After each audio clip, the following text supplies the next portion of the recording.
Thank you. I'd like to call the meeting to order. Please rise and join me in the Pledge of Allegiance. Pledge of allegiance to the flag of the United States of America and to the republic for which it stands, one nation, under God, indivisible, with liberty and justice for all. Madam Clerk, would you please call the roll? Certainly. Supervisor Moore, Present. Councilwoman McNamara. Present. Councilman Iacilli. Here. Councilman Pell. Present. Councilman Scavone. Present. All right, I do have some walk-ons to add to the, They're just add-ons that we do at the end, right? Yeah. just, You don't have to, you don't have to announce Yeah, them they'll right get now? in. Okay. All right. On the agenda. All right, let's get started with our draft review. It's going to be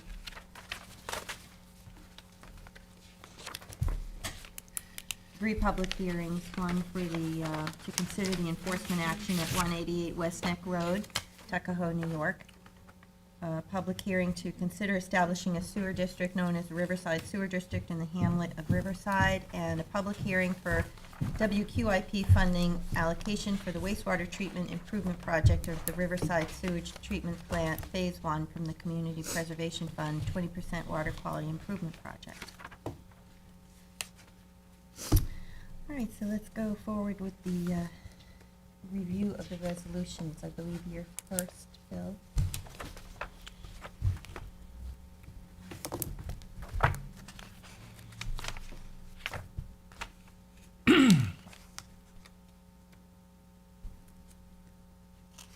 Town Board Resolution 2024-49, Home Rule Resolution to support of A:01531/S0256 as related to the continued authorization of the trustee of the freeholders in the Commonwealth of the Town of Southampton related with Ocean Beach and other regarded as set forth there.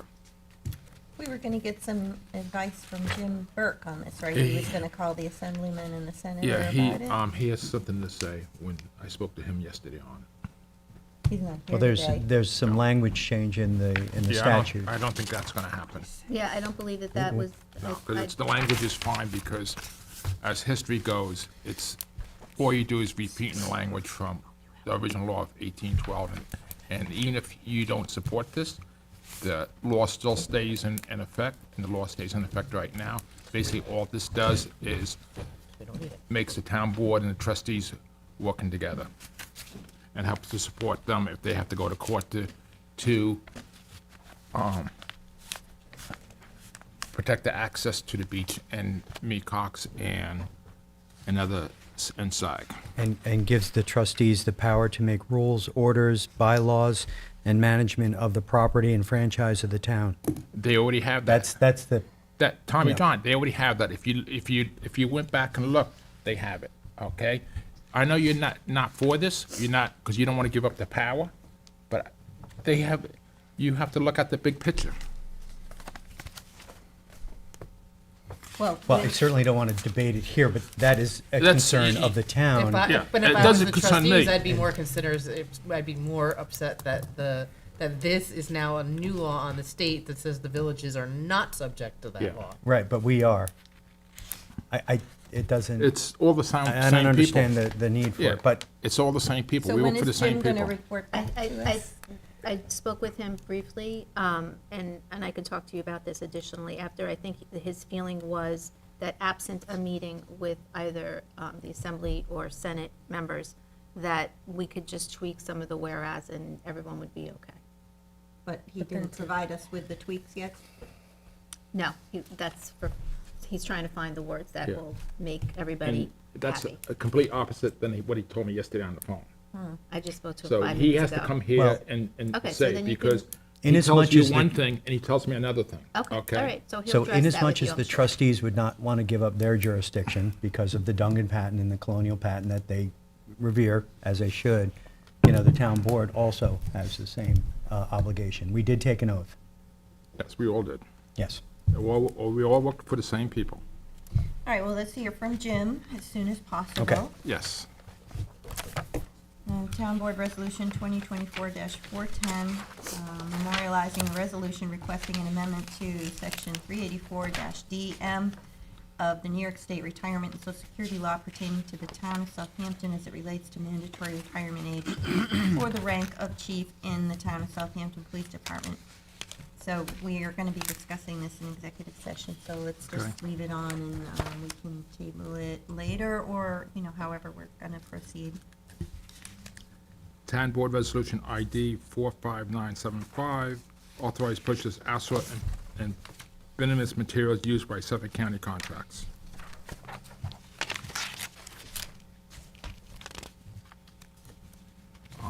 Town Board Resolution ID 46012, authorized purchase of snow plow and spreader parts and parts for labor to repair heavy equipment from tourists using Town of Brookhaven contracts. Town Board Resolution ID 46002, co-sponsored by Councilman Schiavone, authorized purchases of maintenance and repair of lifts and jacks from PMT forklift using Suffolk County contract. Town Board Resolution ID 46000, authorized purchase of commodic American use by Sourcewell contracts. Town Board Resolution ID number 45976 to authorize the purchase of general building maintenance services involving new construction, reconstruction, and demolition from Renew Contracting and Restoration, Inc., using the Bay Shore UFSD contract. And Town Board Resolution ID number 46001 to authorize purchases of artificial turf using Suffolk County contract with the Land Tech Group, Inc. and Laser Industries, Inc. Town Board Resolution 45960, authorizing the purchase of a 2024 Ford Transit XL from DeLacy Ford, Inc.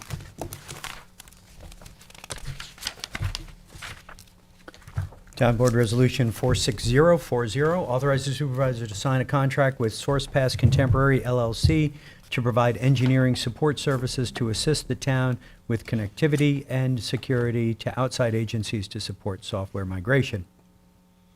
Town Board Resolution ID number 46028 to authorize a change order for the electrical portion of the Southampton Volunteer Ambulance Facility with Commander Electric. Sunday, I'd like to co-sponsor that, please. Town Board Resolution ID number 46026, co-sponsored by Councilwoman McNamara, to authorize the supervisor to sign an amended contract with H2M Architects Engineers Land Surveying for professional services related to improvements to the building department entrance. Town Board Resolution 45997, authorizing the supervisor to sign DPP with Toshiba American Business Solutions, Inc. for copy machines from Eastern Suffolk Bose's contract. Town Board Resolution 45996, co-sponsor with Councilman Pell, authorize relocation of water quality improvement funding from Flying Point Comfort Station to Hot Dog Beach Comfort Station. Town Board Resolution 46080, also co-sponsored, well, not also, but co-sponsored with Councilwoman McNamara, authorize the supplemental funding of WQIP for Alwive Creek Stormwater Restoration Project related to field conditions encountered during construction. Can I actually be a co-sponsor to that resolution? Myself too, please. You want to do it too? That way we have the whole board. Oh, full board. The whole board's going to do it. Gotcha. Make it easier. Okay.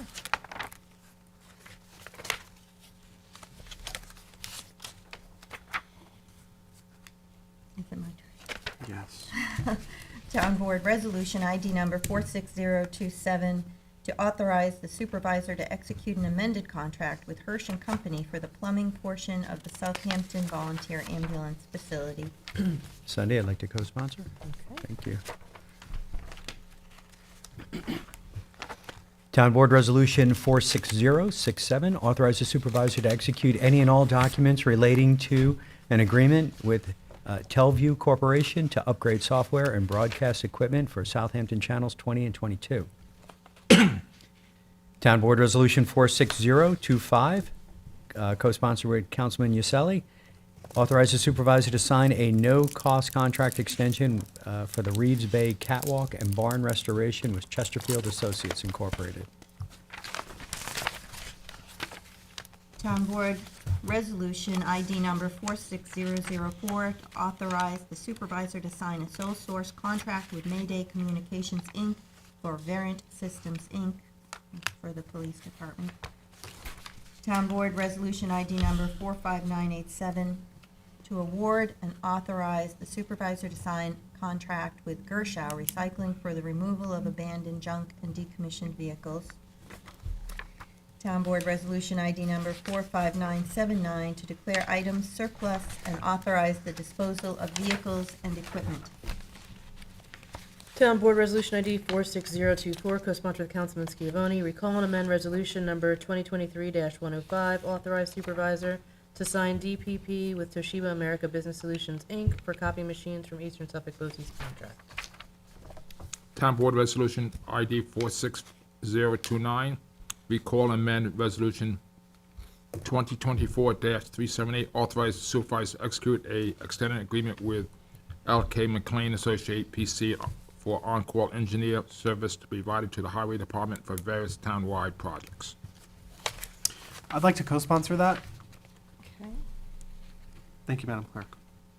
Town Board Resolution ID number 46090, authorizing the supervisor to execute an extended contract with First Coastal Corporation as it relates to professional services for the Fire Island Inlet to Montauk Point project. Town Board I would Resolution, sorry, I'd like to okay. also co-sponsor that, Madam Clerk. A very important project. So would I. I think I would like to do it too. Yeah, I have the whole board. Add the whole town board. Thank you, Madam Clerk. Sand on the beach. Town Board Resolution ID 45967, 2024, notice to bidders for, apply for crack sealing. That's for the roads. Town Board Resolution ID number 46015, 2024, notice to bidders for liquid propane gas.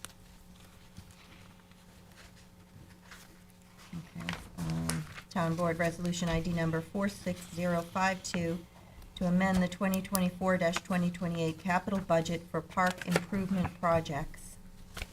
Could we go through those just briefly? Yeah, it says the cost of the basketball court came in under budget, and the cost of the turf field was over budget. So it's And that's at Red Creek Park. Okay, thank you. Yes.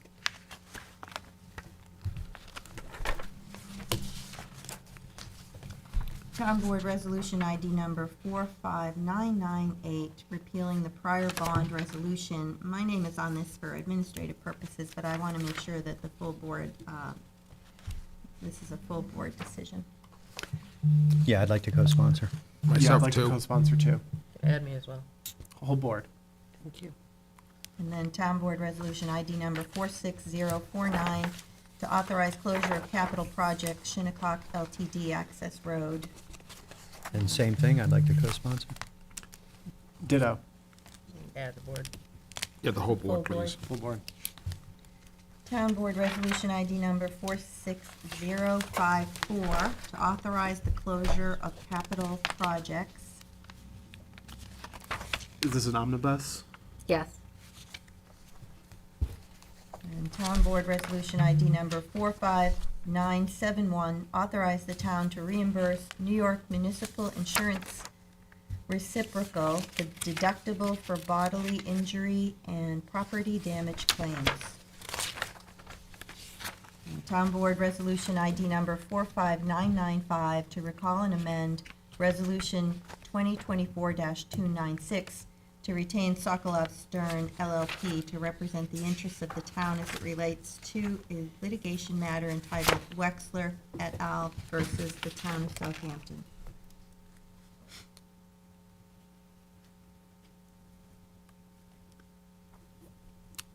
Bill, you're the lead on that. Yeah, 45872, Town Board Resolution. Town Resolution Enforcement Act on 188 West Neck Road, Tuckahoe, New York, tax map 900-111-2. And you're having, that's the subject of the first public hearing offered that evening. Yes, and that's the whole board. There's a number missing on the title, -10. There's only 3 numbers. Okay. 3 numbers. We'll amend that. Thank you Yep, for thank you. catching that, Janice.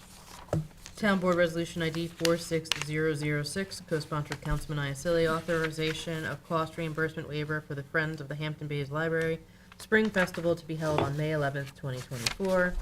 Town Board Resolution ID 46014, co-sponsored with Councilman Iacilli, authorization of a cost reimbursement waiver for the East Quogue Elementary School Robert J. Long Jr. 5K run walk on May 18th, 2024, from 7 a.m. to 11 a.m. Are you gonna go? Exciting. It's a great event. It's a great cause. I'll go with you then. I'll go. About that spring festival, I wanna, That too. yeah. Actually, I won't be here. I'll be on my way up to the Adirondacks to drop my daughter off.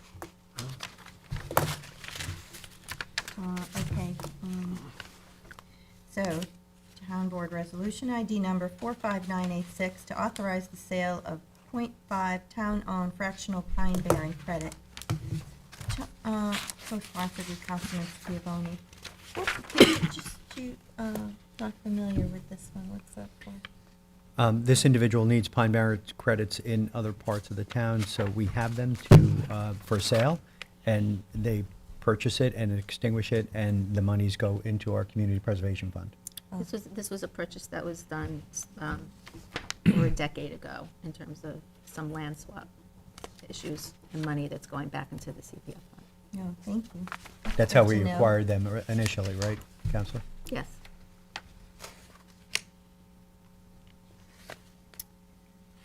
Town Board Resolution ID number 46009 to accept a maintenance bond in connection with the site plan of the Noyak Golf Club. Miss- Town, Missing with, connection with, just Oh, yes. FYI. Madam Clerk, could you add the word "with" after connection? Green, put it in there. Town Board Resolution ID number 46039, resolution to accept demolition bond in connection with the demolition of an existing dwelling located at 166 Sabonic Road, Tuckahoe. And Town Board Resolution ID number 46083 to authorize the waiver of a wetland permit fee for the Grace Presbyterian Church.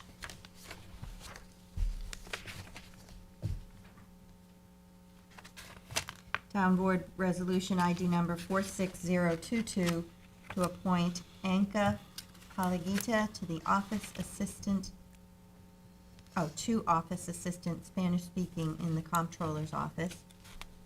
Town Board Resolution ID number 46021 to appoint Melanie Santisteban to the Justice Court Clerk in Justice Court.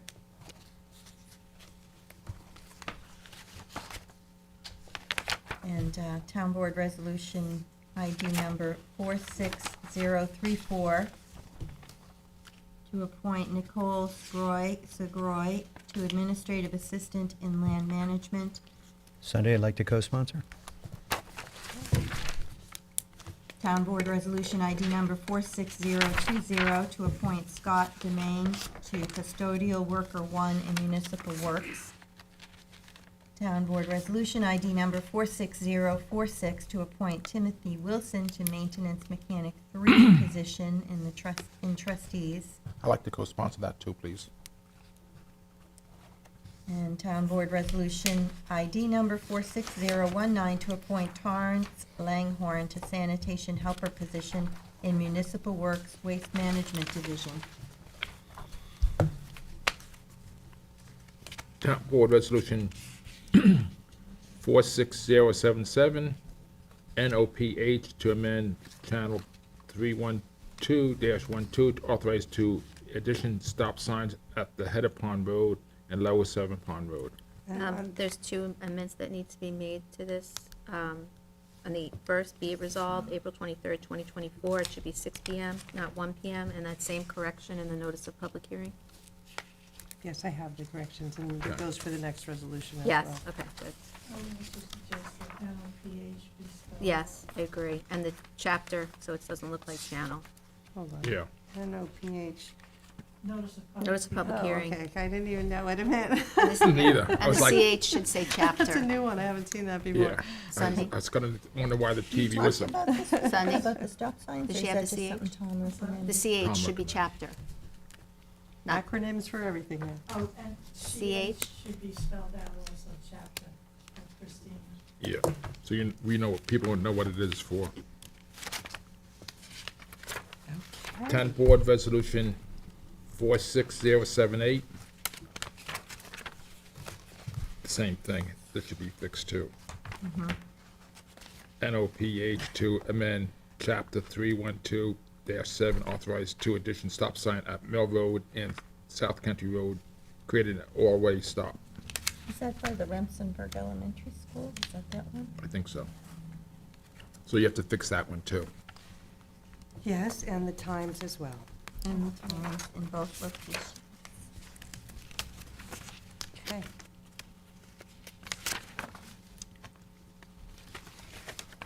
Well, there's a lot of public hearings that are getting scheduled for one meeting. Town Board Resolution 46079, a notice of public hearing for the Water Quality Improvement Project requested by the Town of Southampton Municipal Works Department for the Town Hall sanitary system upgrade. This is very important, like the, Big decision. You were on it. Oh, I know. co-sponsor with Councilman Yeah, Pell. I don't know if we should Apologies. break it up. I don't think any of these are controversial. Town Board Resolution 46081, a notice of public hearing on the acquisition of 109 Montauk Highway in the hamlet of West Hampton to amend the CPF management and stewardship plan to include property. A lot of public hearings. Yeah, let's tally them up at the end, Cindy, and then see if we want to change the dates on them. Town Board Resolution 46082, co-sponsor with Councilman Yaselli, a notice of public hearing on the acquisition of a historic preservation and conservation easement on property located at 29 Dock Road in the hamlet of Eastport, and amend the Community Preservation Project Plan and CPF Management and Stewardship Plan to include said property. There's also an amendment on that second page with the hearing time as well, and the notice of public hearing. I'm sorry, can you, The notice of public hearing portion of that should, in bold, should say 6 o'clock. not 6 I have instead of that. 1, right? Okay.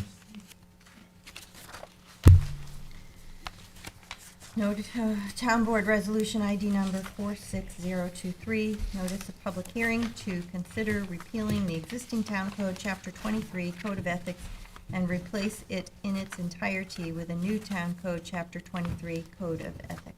I'd like to co-sponsor. okay, I'm sorry, I'm just going back to correct the other ones. Which one are you on now? The ethics one. Page 57. 57. Okay, 46023. 023. Okay, so I'm adding Cindy McNamara? You could also add me as well. myself too. Full board. Mm-hmm. And Please. John All right. wants Yes. to do it. Add me. Thank you. On board, okay, got it.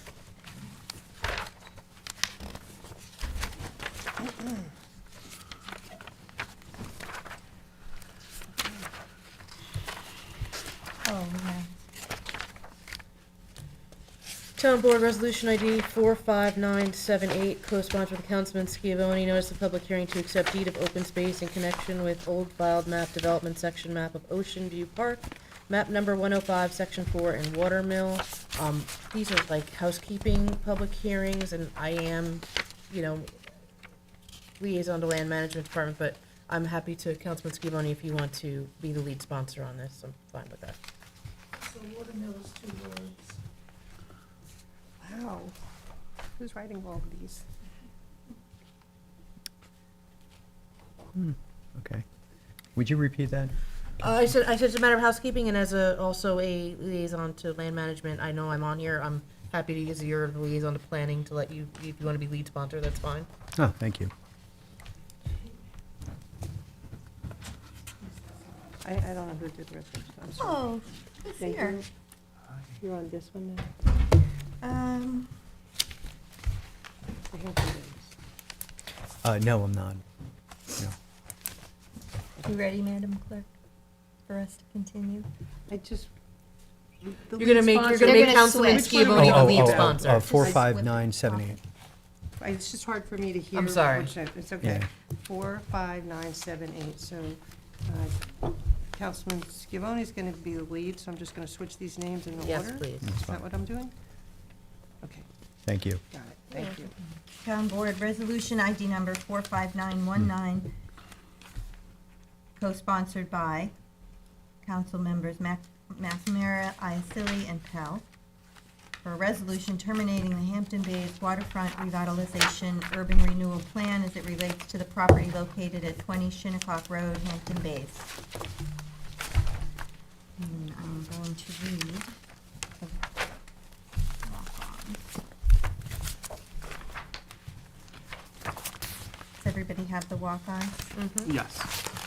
Town Board Resolution ID number 46073, resolution to accept and file a notice of completion for the supplemental final generic environmental impact statement in connection with the siting and construction of a community sewage treatment plant and associated collection and conveyance system in the hamlet of Riverside.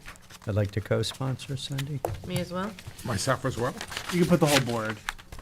Okay.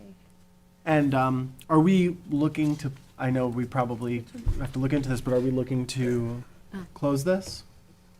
This one for the next? This is Mhm. just to accept, is it not? Yes. So it has, you're gonna accept it, and then it's a 10-day Okay.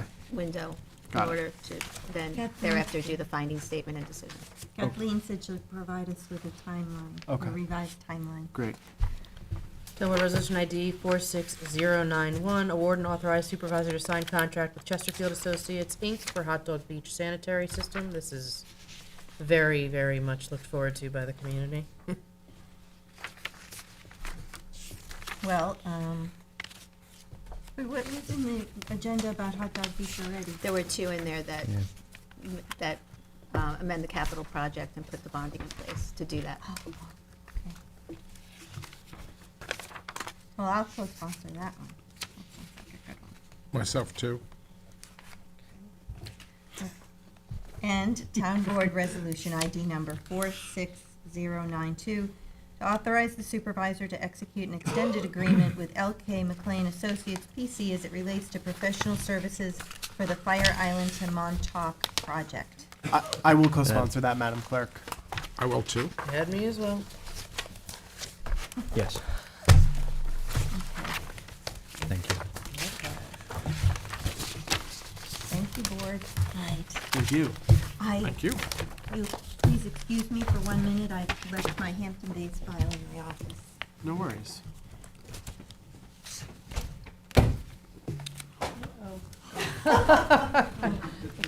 Good intentions. Okay, I just want to be clear, on the walk-on, on the add-ons, number 2, I've added Maria, the supervisor, and Councilman Pell. Correct? Yeah.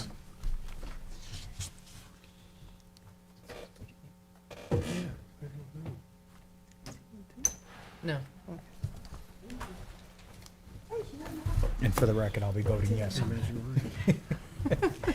But when the time comes. Lot going on Yeah, over yeah. there.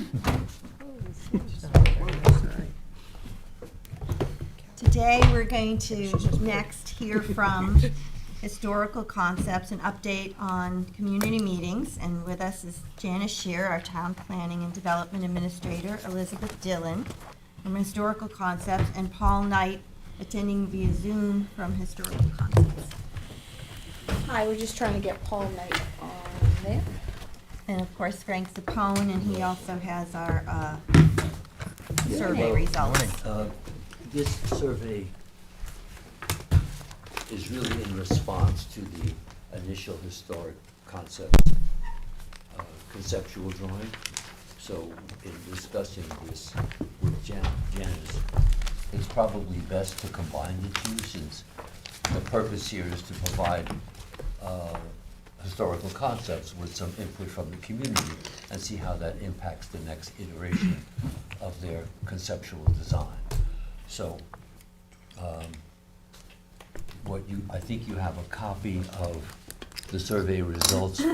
I want to distribute to you a slightly different or corrected cover sheet, which is just statistical information because the one you have has a typographical error in it.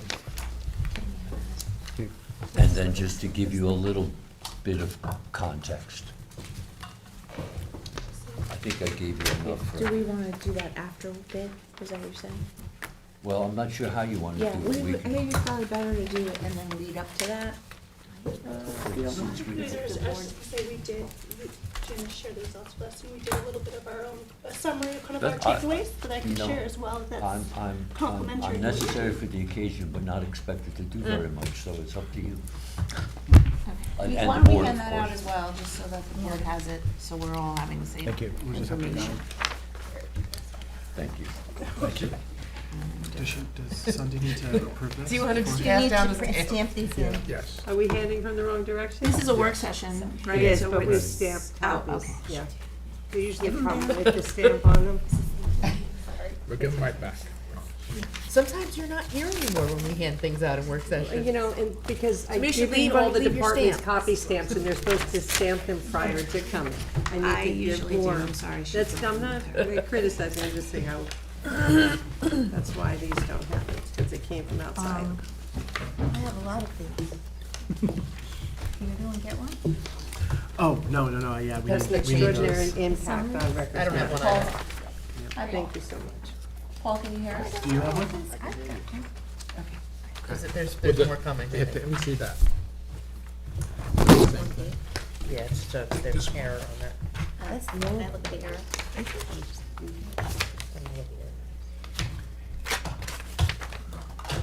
Right.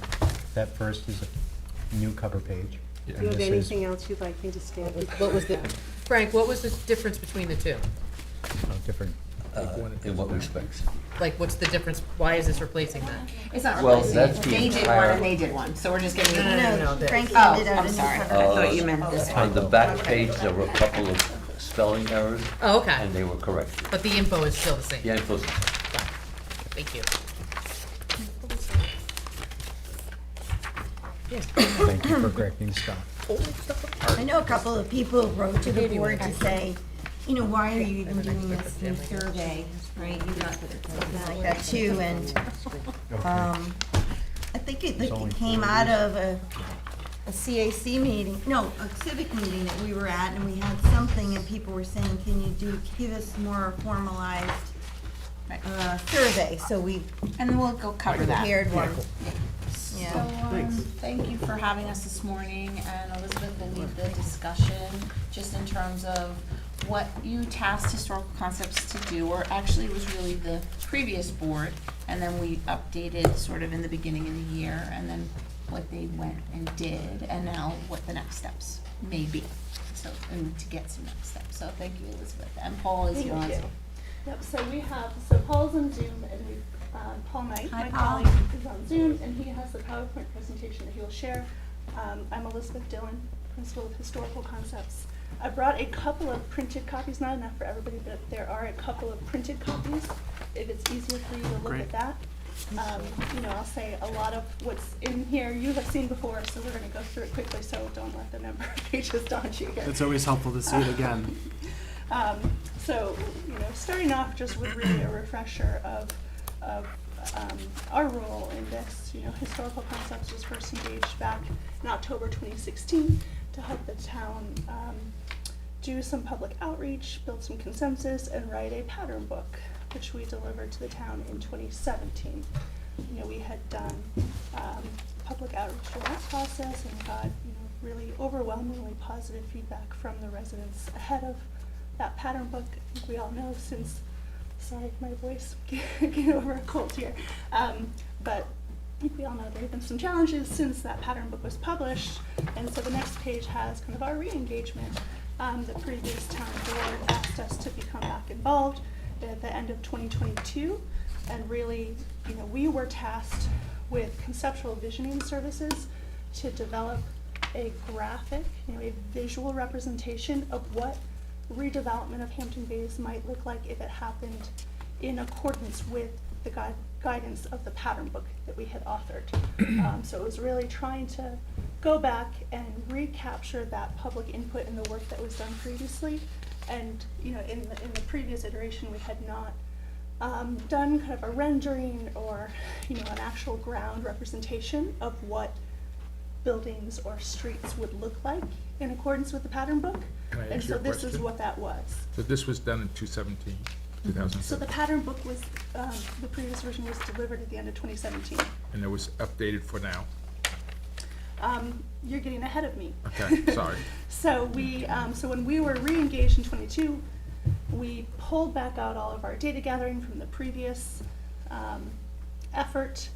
You know, we listened to the notes that Town Supervisor Schneiderman shared with us from the listening sessions that he had been conducting. We took feedback from Janice and the planning department, and we, you know, took a stab at what development might look like in Hampton Bays. It was really not intended to be a specific master plan that we were proposing, and we didn't do, you know, visual renderings for the entire downtown area. We really looked at the GIS plats and identified, with the help of the planning department, a selection of parcels that were open or under common ownership, so they seemed like they were more available for redevelopment in the short term. So that was how we focused our study area, really just where there was kind of the low-hanging fruit, so to speak, something that was more likely to be redeveloped in the near-term future. And we developed a series of graphics showing what development might look like in those areas. You know, so the next couple of slides here, so we developed that initial concept, came back to the town board, we took it to the community, so we had a meeting that was hosted by the Chamber of Commerce in early January, that was well attended. We did a Zoom meeting with the CAC in the middle of January, and at the end of January, we presented at a civic meeting that was very well attended. I think, you know, we had not anticipated the turnout, and so I think we had heard at the last minute that it sounded like there were going to be a lot more attendees than we had initially anticipated, and the agenda, we had not really planned for additional time for workout sessions in the meeting, and so we are concerned that if there were 100 people there, they might not have the opportunity to ask questions, you know, within the allotted time. And so we had done a little handout with just the renderings, and on the back, you know, just a form that was not intended to be a scientific survey. It was really just if people wanted to leave questions but didn't have a chance to speak. And so I think that initiated questions from the residents, you know, that it seemed like we had not had enough handouts for everybody. And so I think we received questions at that point of, you know, some people didn't have the opportunity to fill one of those out but wanted to. And so I think that was what triggered this second survey here, or third or fourth, depending on how you look at it. So that is the high level, you know, process. So where we are right now, we are presenting back findings, you know, what we heard from that series of meetings, the feedback we received. So we're here down at the bottom of the second page, you know, reviewing concept and surveys with the town board. And then really the final piece that's left on the scope of work that we've been contracted for is to deliver the revised pattern book. You know, we contemplated minor revisions. I think everything we've heard, the general content still holds. You know, there are some more focused revisions, and I'll get into those momentarily, that we intend to deliver to y'all next month. The next few slides we can flip through very quickly, but this is just a reminder of what we had done back, you know, the legwork that we had done. In the initial pattern book, we had done an extensive precedent tour. You know, we had looked at kind of the physical properties of communities up and down Long Island that were of a similar time period or physical form to Hampton Bays, of how buildings address the main street, the frequency of buildings, you know, really building a set of data that we could reference. And then we held community outreach. You know, we had a public meeting where we had breakout sessions, and we reviewed images with the residents and received feedback on what they wanted the future development to look like. We then did an online survey that was kind of the virtual counterpoint to that in-person meeting, received over 1,200 responses. The overwhelming directive that we heard from the residents was that they wanted 93% wanted a vibrant, walkable, mixed-use downtown area. That was kind of the takeaway, and then launched into developing the pattern book. When we were re-engaged in 2022, we pulled out all those notes, and then the next thing we did was look at, all right, right now in Hampton Bays, under the current zoning, since the zoning overlay was struck down, what sort of development would be allowed? We had done 3 case studies looking at what would be allowed under current zoning. We developed those with our interpretation of the code, guidance with Janice here, of possibilities of what might be developed on these parcels that we had identified as more likely to be developed or redeveloped in the short term because of the common ownership and the amount of open land. And we presented those to the previous town board, and really the big takeaway was that the current zoning and the development that it would allow was not consistent with what we had previously heard from the residents. It was overwhelmingly, more larger aggregated boxes of buildings surrounded by parking. It would not lead to the creation of that kind of vibrant, walkable streetscape that the residents had asked for. Or in one of the scenarios, there was smaller versions, but those are things that people weren't necessarily Yeah, so I going to think take the risk on developing The because they scenario aren't 2 and going 3 were the to. smaller scattered boxes, Yeah. but, are not as likely to be developed given today's economic climate. It's just not as attractive for a developer to build. So unfortunately, not likely to actually be realized. So if the zoning limited the buildings to very small, in your opinion, with those buildings, you're saying that they would not likely be built, and that's why we don't see any activity between Main Street and the park. And the whole point is to come up with some collective idea of what Yeah, so that you was want to see or what we're heading toward. You don't end up with a box store. And we don't want, there's nuances to the code. You could definitely probably get a 40,000 square foot supermarket if that's what, if somebody wanted to propose. That is allowed in VB. Those kinds of things could happen, There's, the idea here is what's really viable for someone to take the risk and invest and build is maybe not the thing that we've been talking about all along. So that was the point of the visual, because there was a lot of misinterpretation about what we were talking about all along. So we had them draw it on paper. Is this what we're talking about? And if this isn't it, then what is it? Well, And, I have a question. Somebody wrote to me and said about the big box that we were saying as of right somebody could put in, you just said like 40,000 square feet. Sorry. And they wrote to me that the minimum in the VB district, the maximum is 5,000 square feet per use. Uses between 5,000 square feet and 15,000 square feet may be permitted only by special exception, but it looks like you couldn't exceed the 15,000, so I wasn't sure how to respond to that, so I was hoping you could explain what's the distinction there between 15,000 max and what we're saying today is the 40,000. there's some nuance there in that there is something called a Hamlet Retail Center, and those things would be a special exception, and the criteria to receive that special exception is related to its proximity to downtown. Here, you're in the middle of downtown, so we can't see why that wouldn't be something that would be permitted. So, special exception means you may be permitted that use if you meet the criteria. When you look at those criteria, it's pretty clear that why would we not have a Hamlet Retail Center in a downtown? So. But does the code say that the max is 15,000 square feet? 'Cause You have to have a Hamlet Commercial Retail Center or something. It's called like Hamlet Commercial and Hamlet Retail Center is the special exception code that allows the 5 per use, 15 per special exception. And can those uses be aggregated? Probably. And where is that decision made? Planning board? Yes.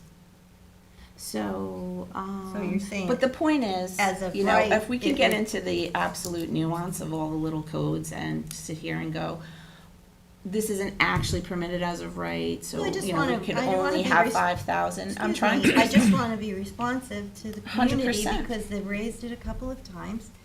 And I want to be clear, so the code maxes out at 15,000 per square feet, but the applicant could go to the planning board, you're saying, and maybe get So that's under one exception to type of use. consolidate The them? consolidation is a retail hamlet center, and that would be the, 15,000. If you proposed a grocery store, it's 40,000. It's Mhm. not 15. Right, but that wouldn't be allowed under the current It code? is. 40,000 in VB is allowed today. Okay, So one of that's- these big boxes that look big. That's where the disconnect is, because it looks like the code says it's maxed at 15,000, and you're saying you could put a 40,000. That's confusing. for a different square type foot. of use. Yeah. So that's It's about a confusing different for the kind people of. when they look at it. It is So confusing. how could we explain it better? To make it clear that the code does allow for a 40,000 square foot. We could show the use table that says it. I think most people don't want a 40,000 square foot building there. No, they don't. No. Right. So, or, there's other ways around things that we know of, that people know of, that Yeah. developers know of.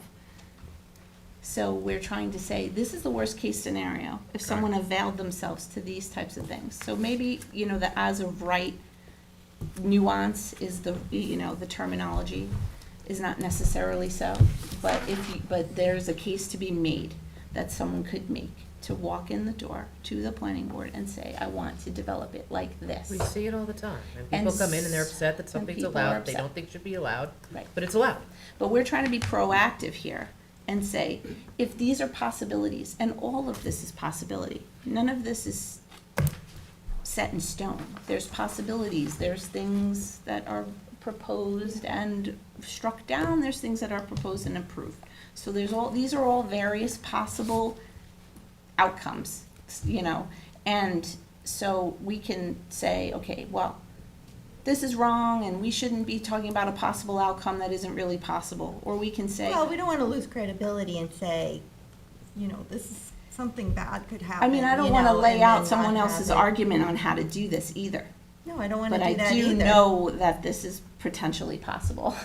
So it's a tricky position to be in, because if I lay out to you exactly how to accomplish this, that then could be, someone walks into the planning board and goes, I want to do this. And I think So as Janice there's a was little bit alluding of to, that. Kind of our big takeaway was, what is probably most attractive to developers who might come in and redevelop these parcels, would be the bigger box, that kind of scenario one that Janice was alluding to, aggregating the smaller parcels, or the larger grocery store, tenant under BB.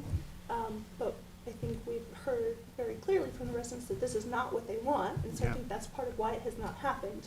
Mhm. The other scenarios under current zoning are, kind of the 2 and 3 are the smaller boxes, but I think the big takeaway was this has not happened. These parcels are sitting there ripe for redevelopment right now, but nobody has done this, because it is not financially attractive to a developer. It is a difficult process for a small return essentially here. And so, nobody has come in to develop this. So I think that was the big takeaway, that, these are the easier paths under current zoning, but even they aren't happening. And so what could we collectively, HC supporting the town, do to encourage the revitalization of downtown Hampton Bays in a way that's consistent with what the residents want? Right. We really wanted to ensure investment and revitalization of the current downtown to ensure that it remains vibrant for, years to come. I think right now the residents had self-identified that they have seen, disinvestment or a lack of investment, in downtown. They haven't seen kind of the new energy or, new storefronts or redoing storefronts that they would like to see.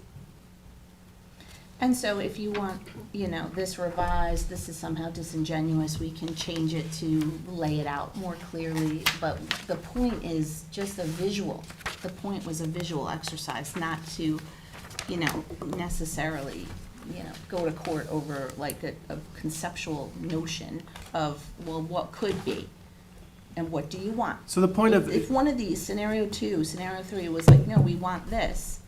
Janice, then, the point of this particular page the as-of-right development of what is permitted today, is to set forward to the public and to us, for our knowledge, of what exactly the zoning allows for and Right. what has been proposed previously, correct? Well, I don't know about what has been proposed previously, but definitely sort of, hey, there's multiple scenarios. There's not only 3 scenarios. There's, But- there's I mean, you could have unlimited. medical offices. You can, could there's have- unlimited scenarios, and we could do this all day long. So, and so that therefore, the follow-up, all of the work that we've been doing since then is to sort of shift gears to try to find something that is more accommodating to what the public has been speaking out about. Right. Okay. More into nature, into the natural of the Hampton Bays.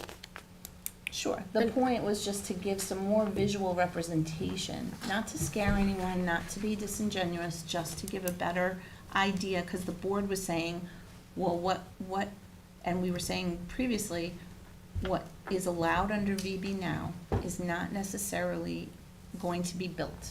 And we're here with a, We have to put some. decaying sort of downtown that no vibrancy is Yeah. happening, and it hasn't happened for many, many years. So why not? Because the zoning doesn't allow for it. And just to be clear here, we're tasked with the overall zoning, which is basically allowing the layout. Because I think people are taking this to the extreme of what shops and businesses that they want, and that's the free market, that's not us. Right. We're here to make those options that they would like to see a more feasible option and a more economically. However, but just to, sort of supporting that, but adding on a bit, the pattern book is, in a way, attracting the type of market forces, business forces, or housing that would sort of be in the character of the community, so it wouldn't be so outside the scope of what the community wants to see. Right, so you And also typically would get a be- lot of franchise architecture. So people have their certain thing, like let's use AutoZone, for example, their AutoZone, and the AutoZone here is the same as AutoZone anywhere, right? And Yeah. so they just want to be what they've designed to be their corporate franchise look. When you have a pattern book and design standards, you're saying, we don't want the Anyplace USA Right. AutoZone. We want the Hampton Bays AutoZone. And so you have to make it look like this. And that's what the pattern book Fits in. does. It gives you a little more design standard, and so if a ARB were to say, we don't like it, you can't just say you don't like it. You need some standards, otherwise it's arbitrary. So we need to put it up against something, and so that's what the pattern book does. It gives you that understanding of the context and the ability to say, does this meet the, what we're aiming for, or is it totally not what we're talking about? And that's how you base your decisions on a record and on some standards. I think you're exactly right, that, we have been trying to build consensus, as Janice mentioned, generated graphics so we could go to the residents and say, is this the sort of development that you want? Is this what you mean when you say a vibrant, mixed-use, walkable downtown? So that then the town board had a clear directive, to figure out how do we enable that sort of development in Hampton Bays. And so I think, as you were alluding to, having that graphic picture kind of takes some of the guesswork out of it for developers. It gives them a clearer path forward that this is what the residents want. Right. If I propose something that is consistent with that character, that is consistent with the pattern book, then I have a pretty good chance of getting it through. It gives them a little bit more predictability in the process. And also prevents them from coming in and wanting a big box store. Yeah. That's And if what's they really do come in with a important. big box store, then you have something to point to if this is not what the residents Yeah. want. Because then the resident's gonna get up and say, hey, I don't want a 40,000 square Yeah. foot Costco or something. So we And can that's- generate a if- tool that you all could use to help So guide the the right pattern content. book, in essence, if we get it right, can be sort of what protects the community and their interests of what goes there, is what you're saying. To some degree, and also, but it also, there's a revitalization aspect to this where Yeah. it provides people who are investing in this community some sense of what you're looking for. So they can do a pro forma and say, well, they're gonna want, a building clad in this kind of material, and they're gonna want this kind of thing, and then you kind of know what you're going toward, how much you're gonna need to invest to Right. get there. And they can make a decision based on that, instead of, part of the problem always in planning is that people propose one thing, everybody hates it. Then they propose something else and everybody hates it. And it just keeps going. And that's a lot of money and time. And people need some certainty for investment. And that's how you get revitalization, because you provide the certainty through a pattern book. Right. So And that's part of and also, the that. community needs to be protected, and, because they invested in the community all the time, already. Right. The community is the backbone of it all. They're the Yeah. ones that are gonna live there and shop there and look Yeah. at it. So you want it to be What they something want. they could be proud of and happy Yeah. to have. Yeah. Yeah, and so it's interesting because this is not necessarily now the historic concepts, Janice share a plan. This is just a conceptual idea of like, what are we talking about? And what are we aiming toward? And if this isn't it, what is it, So that's, this is an iterative process. That's the idea there. Paul, could you pull up the SketchUp flyby, just as we're talking to have a visual? Thank you. I think that's a great segue. I think we had developed this plan, has the SketchUp kind of character. And it's really, again, it's just that kind of visual representation of what development could look like if it was carried out in a way that was consistent with the pattern book. So it's really focused more on the frequency of streets, creating those smaller blocks that are more walkable and inviting, and creating, the kind of visualizing the way that the buildings are meeting the street. So they're pulled up to the street, creating that comfortable walking zone for pedestrians, creating that contained outdoor space that feels more like a traditional downtown. Village. There aren't parking lots and wide voids. That's much more inviting to pedestrians and gives more vibrant kind of streetscape and street life. And then looking at, the height of buildings, that you can see there's variability. 1-story buildings, 2-story buildings, some are 2-story that have a little bit of a peaked roof. But this is not, as Janice was saying, this is not a plan that we are pitching to be developed. I know that the town is not going to build this. Historical Concepts is not working with a developer. We are not going to build this. This is really an example showing how these principles This could would- be applied. This would be the most they could build, the most density. And that's exactly it, that this is 'Cause creating the I- framework. I- When you look at the plan, we've shown sample footprints. These footprints could be smaller. Yeah. And we've shown the buildings for kind of the yields that we've included.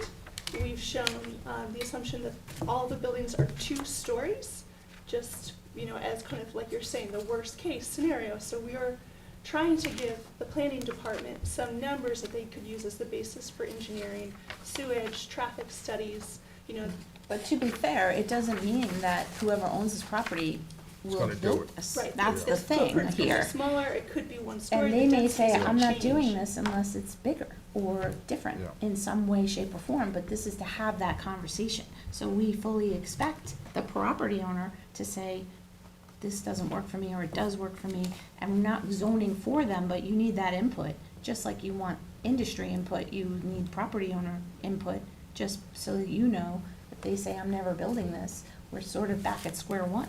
So unless, you know what I mean? Or they could just sell it, and then whoever they sell it to would know, this is what the town expects you to build. So, this was meant, and we initially, when we set out to get Historical Concepts to come back, we didn't want any input from any outside property owner, because we knew the property owner here, at least the one that owns the most land, as you know, has an idea of what they want to build.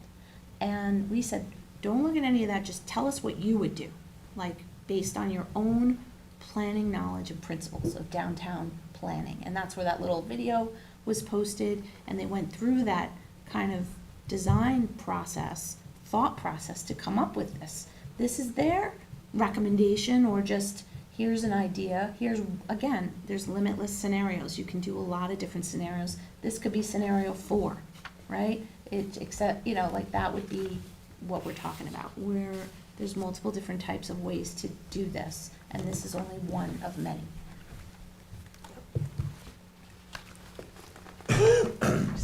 Well, so I think that, that was the kind of design concept that we had taken in January to those public meetings to receive feedback. And again, we were really, as Janice was saying, this is one example of what could be developed, if development occurred in a way that was consistent with the pattern book. And we think that this meets the objectives that we heard from the residents previously of wanting that vibrant mixed use walkable downtown. And so we took that to the three community groups, and we said, is this the sort of place that you would want? Is this the sort of development that you mean when you say, you want to revitalize downtown Hampton Bays? If this was the outcome, would you be happy? That was really the question, the feedback we were looking for. And so I think that kind of leads us to the survey results. And I'll give our high-level summary, and I guess let you expand if you want. Is it I my think turn? the little handout I had mentioned here gives some stats, and I think, it does seem like, there's a lot of mixed responses, but our takeaway was that it seemed like more than 50% of the people liked the conceptual design generally. We had responses of 55, 61%. People liked the way the streets were relating to the park. They liked the character of the buildings. And again, this was really a design exercise, so that was the sort of feedback we were hoping to hear. Yes, kind of the physical form and character seemed to be meeting, more the majority, not a overwhelming majority, but the majority of people seemed to like the kind of design, the character of the spaces. And then the next question that was asked was, what do you dislike about the conceptual design? And there was a very wide variety of responses, but the takeaway to us was there was not clear consensus on that. Kind of the largest dislike was at 35%, and it seems like the dislikes were much more about the specifics of the uses of the buildings, the density of, residential, the size of the apartments. What would the traffic impact be? What would the tax burden be? So it was really not about the design, but more about the specifics that, would have to be determined through engineering, density, what the actual final design would be. But it didn't seem to be disliking, kind of the design or the form, which is what we're really trying to get to in terms of the conceptual rendering and the pattern book. So that was kind of our big takeaway, that it did seem like more than 50% of the residents generally like this design direction, but they just have a lot of questions about how it would be implemented. So I think that kind of brings us to where we are today of what's the next step, how would this be implemented? There are multiple ways to go about that. I guess before I get there, I don't know if there's anything you'd like to expand on regarding the survey. No, I think that the document you provided provides a good summary for the board. What I handed out to the board is the raw data. Excuse me, I think there are a couple of things that I would like to bring to your attention about that raw data. This is all statistical, not in any way meant to be analytical. We've done several surveys in the Hampton Bays community over the years, some of them on a similar topic, and we always get a very good response. In this case, we got over 1,000 respondents. We also always ask for demographic data. Who are the people who are responding? This survey, for the first time, has a almost equal distribution of age groups from 18 to 55 plus. In the past, respondents have been predominantly self-identifying as 55 or older, to the tune of 65 to 70% of the people are in that one age group, which is fine, but there's then a large age group that appears to be underrepresented in this particular survey. In this case, there are 53% who self-identified as over 55, and 47% identify as under 55, almost an equal distribution. That's a change in demographics from the past. The demographic identifiers that haven't changed is it's always a large representation of people who live here all year round. It's always a large representation of people who own their own homes. It's always a large representation of people who do not have children in the schools.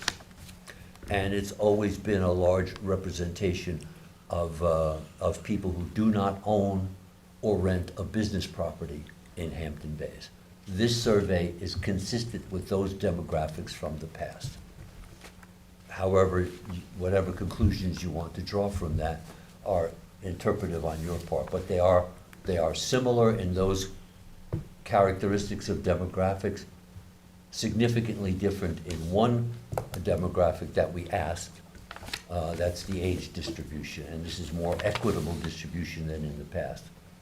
The other thing that I want to point out, and it may be obvious, we had 9 people who took the survey in Spanish. That doesn't mean that there were only 9 Spanish people who took the survey. They were 9 people who took the Spanish version of it, that there might be 500 people among the 1,000 or 50 people among the 1,000 who would self-identify as Spanish, but decided to take the survey in English. So although I disaggregated those numbers, they're not, because that's the way the surveys were collected, it's not meant to distinguish that there's one audience of people, of non-Hispanic people, and one audience of Hispanic people.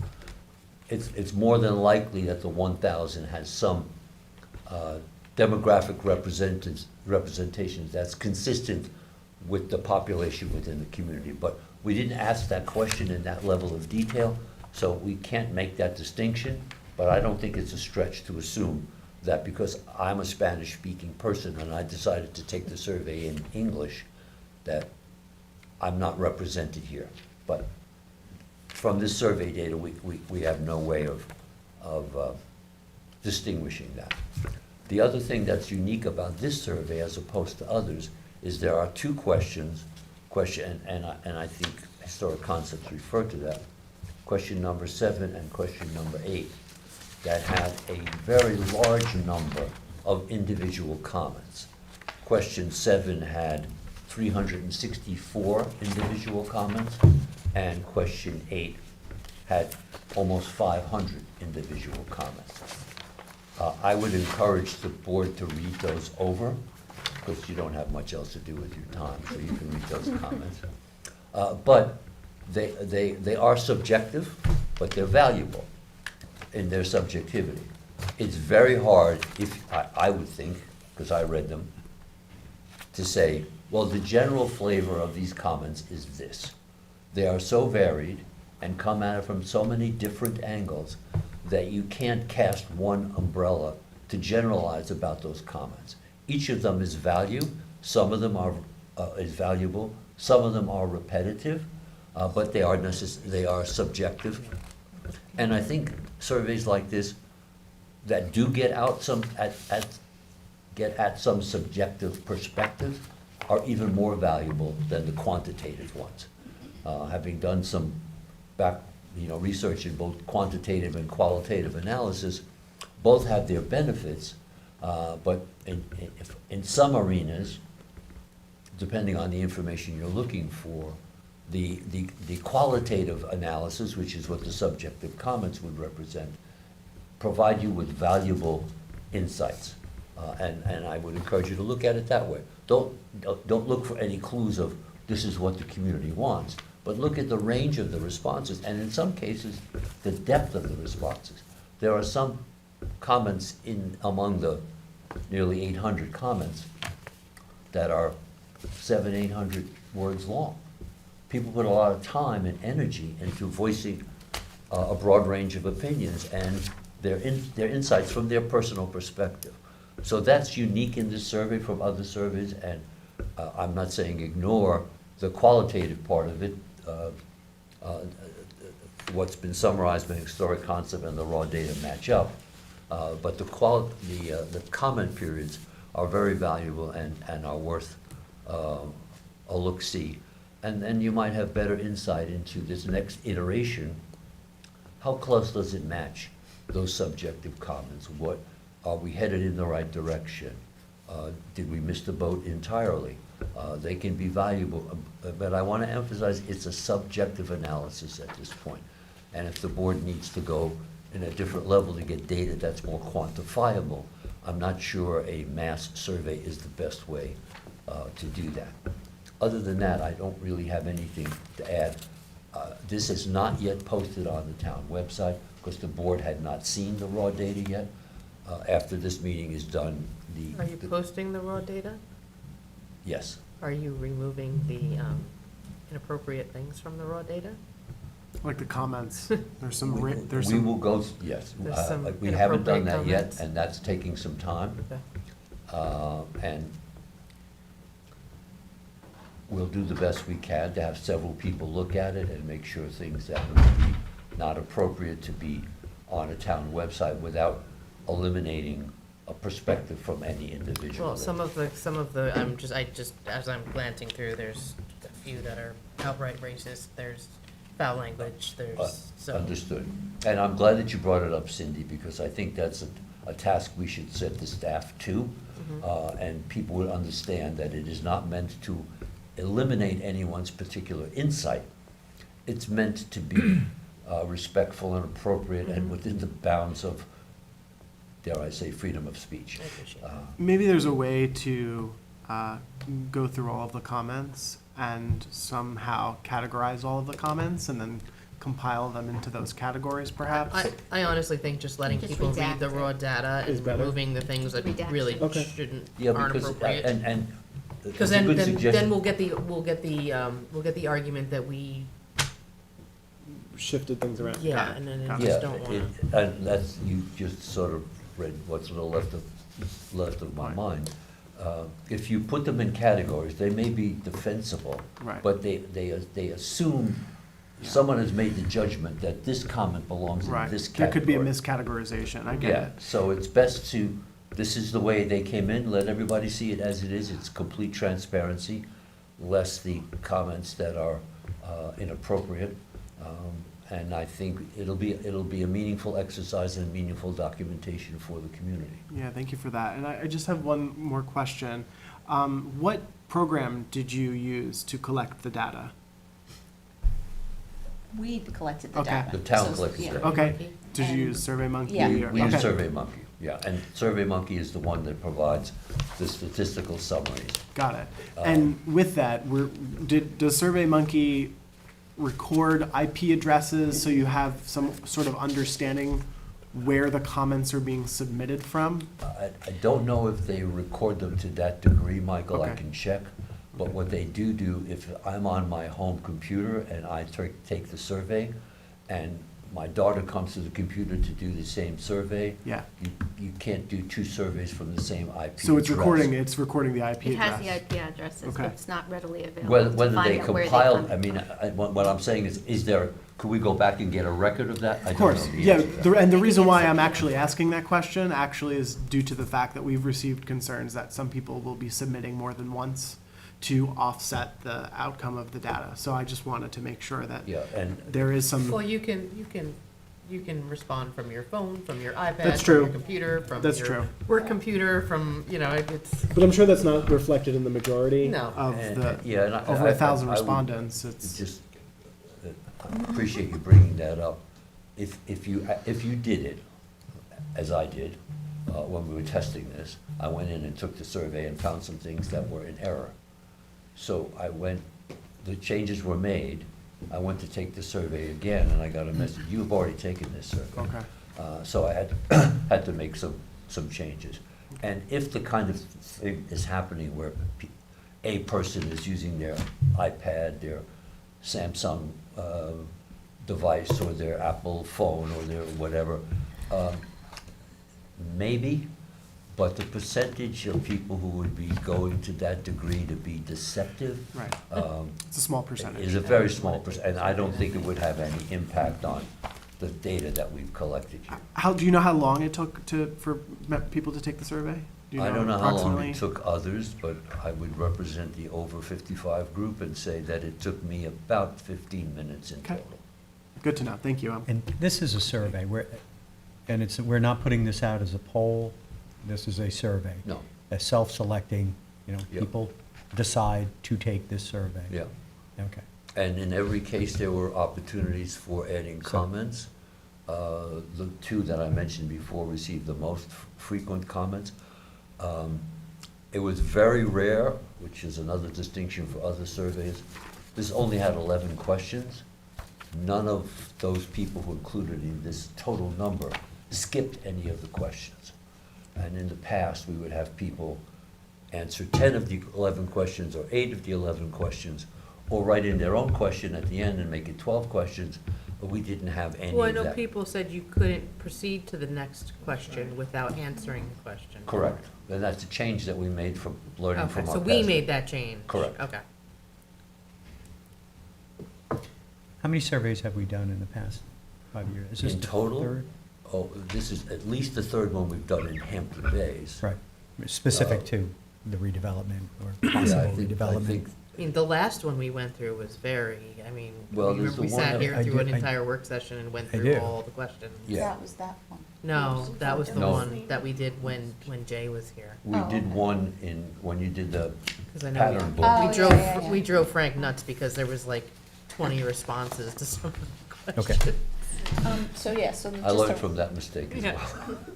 So with, So to answer Tom Jones, because I Yeah. believe this is the third Mhm. in Hampton Bays on this topic of downtown redevelopment. Okay, thank you. So I think our takeaways from the public meetings from the survey, was really that the bulk of the content in the pattern book is still relevant and would still represent, still enable the sort of development that we had heard the residents of Hampton Bays would like to see in the downtown area. I think we're recognizing that there are some revisions to make, and so that is what we're working on right now. So generally, we're updating kind of all the specifics of the dates, all the front matter, kind of making sure the reorganization is all correct. We are updating any of the, just from a nuance standpoint, we're removing reference to the overlay district. That's when we had done the pattern book previously, there was an overlay district that had been created, that would be a subsequent separate zoning, so we're removing reference to that. It's really just the downtown area, the village business district as exists under current zoning that this would apply to. What's the scope of that? So it's really that visual, it's still the same. In your packet there is, let's see, this page. So it's still the same boundaries. You can see on this graphic, there are actually two lines outlining the area. There is a yellow line and a purple dashed line. And so the yellow line, the purple line represents the village business zoning parcels. So that is the current What page is that on? zoning. Sorry, we don't have page It's the first numbers map. here. Yeah, it's closer to the front, we're kind of in the middle. Wait, so the pattern book, is it So- only applying to this little 10-acre area or the So- entire downtown? The entire village business district. So Yeah, you can basically- see the outline, goes from Good Ground Road at the railroad station up to Good Ground Park. And from The thrift store, thrift stop. Springville and Ponquag, kind of over here, so you can see, the outline. Those are, under current zoning, those are all village business Mhm. parcels. Springville to Ponquag. Mhm. Yeah, actually, it's from the Catholic Both Church north and south the old sides of Catholic Montauk Church. Highway. up to the thrift store, right about this church. so the if someone previous, the wants, previous exhibits had this additional yellow dash line that was the overlay district that was So I'm looking at the contemplated previously. overlay. That's being removed, Okay. but it was the same exact, actual kind of geometry as the village business district. 'Cause that's, One of the things. that's what you have to explain, because people get confused. Yeah, so what, kind of the visuals that we had done were a smaller portion of that, again, just for efficiency. Can you share that on the screen? Because Paul, can the- you go back to so that, people can see the it. downtown overlay district map? Yeah, there you go. So we had just done a visual of a smaller section to represent what development could look like, but as we're contemplating it, we would recommend that the pattern book apply to this entire village business district. Can you Yes. zoom in on that a little bit, Kevin? So people can see it. Can you so zoom in other in? words, It's hard if you to see wanted the to build a guidelines. building in this area, the planning board would say, which building style are you choosing from the pattern book? And then Then you we're would not have to changing the zoning, follow we're just, it's still gonna those be village guidelines. business. Which So is it's an opt-in? important because some people have Opt-in. said, well, what about Montauk Highway? Nothing's been done to help the storefronts there. So if this pattern book affects the entire, business district, then if somebody does want to renovate their building that fronts on the main street, it has to comply with the designs. And I do So think that eventually previously this things will was change. used to help facilitate a grant program for facade revitalization. That's true. CDBG money. Yeah. Janice, is it zone change or opt-in zoning?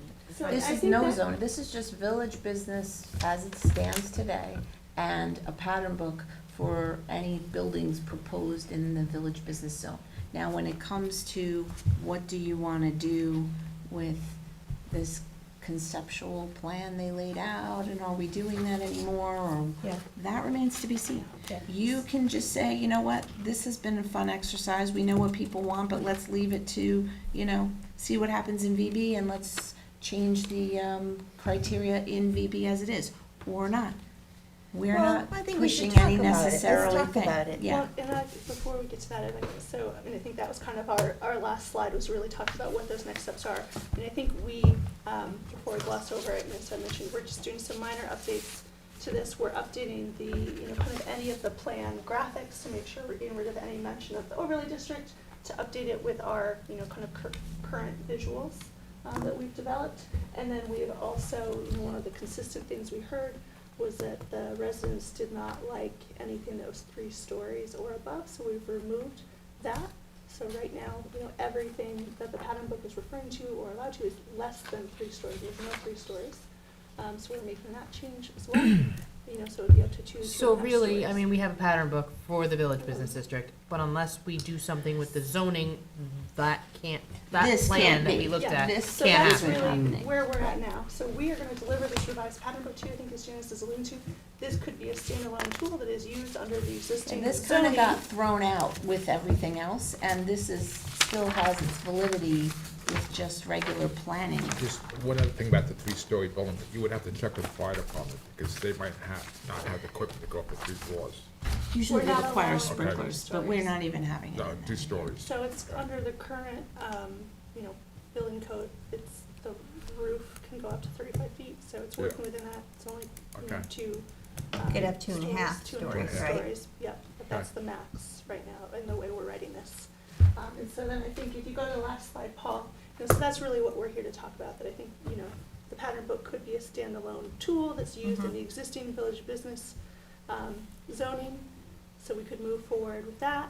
I think there are other scenarios as well that you could talk about. You could talk about, writing a new category for zoning that, could apply to the whole town, but could land here potentially. I mean, there are different ways depending on how the town, how, I guess, how much guidance you want to give, how much you want to focus or enable development versus just kind of seeing what the market will bring. So Janice, with PDDs off the table, is there a pathway to this outside of the current zoning through a variance pathway, or no?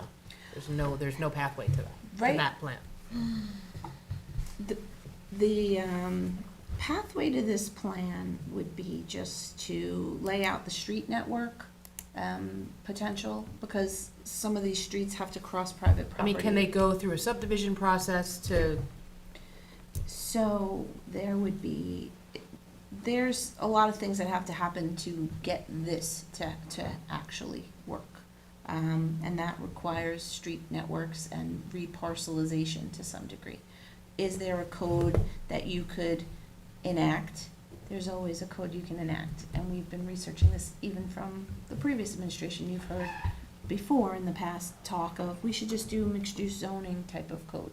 And then you could create those categories, and someone could have, say, well, we want to do mixed-use zoning here, and here's what we propose, which is what I think is better anyway, because no matter what we come out with, there's always going to be so the a pathway to challenge. this, though, outside of current zoning, would have been a PDD, for somebody to come in and say, I own this property, this is what I want to do, pitch their plan, we go through the Sure, process. that would have been the easiest way, and as someone who's written mostly, many of the PDDs here that we have, that would have been great, but we don't have that tool. Can you write a mixed-use zoning code and have, benefits built into it, where you have, sort of offsets and community benefits allowed? Yes, you can do that too. and then let someone else apply, and let someone else do that work, that's also possible. Could you parcelize this the way we see it here in this picture, and put the streets on paper, and say this is the official map? You could do that too. I just feel like So- this is the town. This is the Going town's to- way of understanding, so we had, the previous supervisor was sort of doing a SketchUp model on his own, and it was decided by the board, we need a professional, firm to lay out what we would like to see. And that is what they did. Now, are we building this plan? Elizabeth said, we're not building it, they're not building it. We don't know if any of the owners wanna build it, so how do you get from today to this plan? But that's what I'm saying, like, why go through the exercise of doing this and saying, this is what we wanna see, this is what we're putting zoning in place for, and then still have nobody that wants to come build it?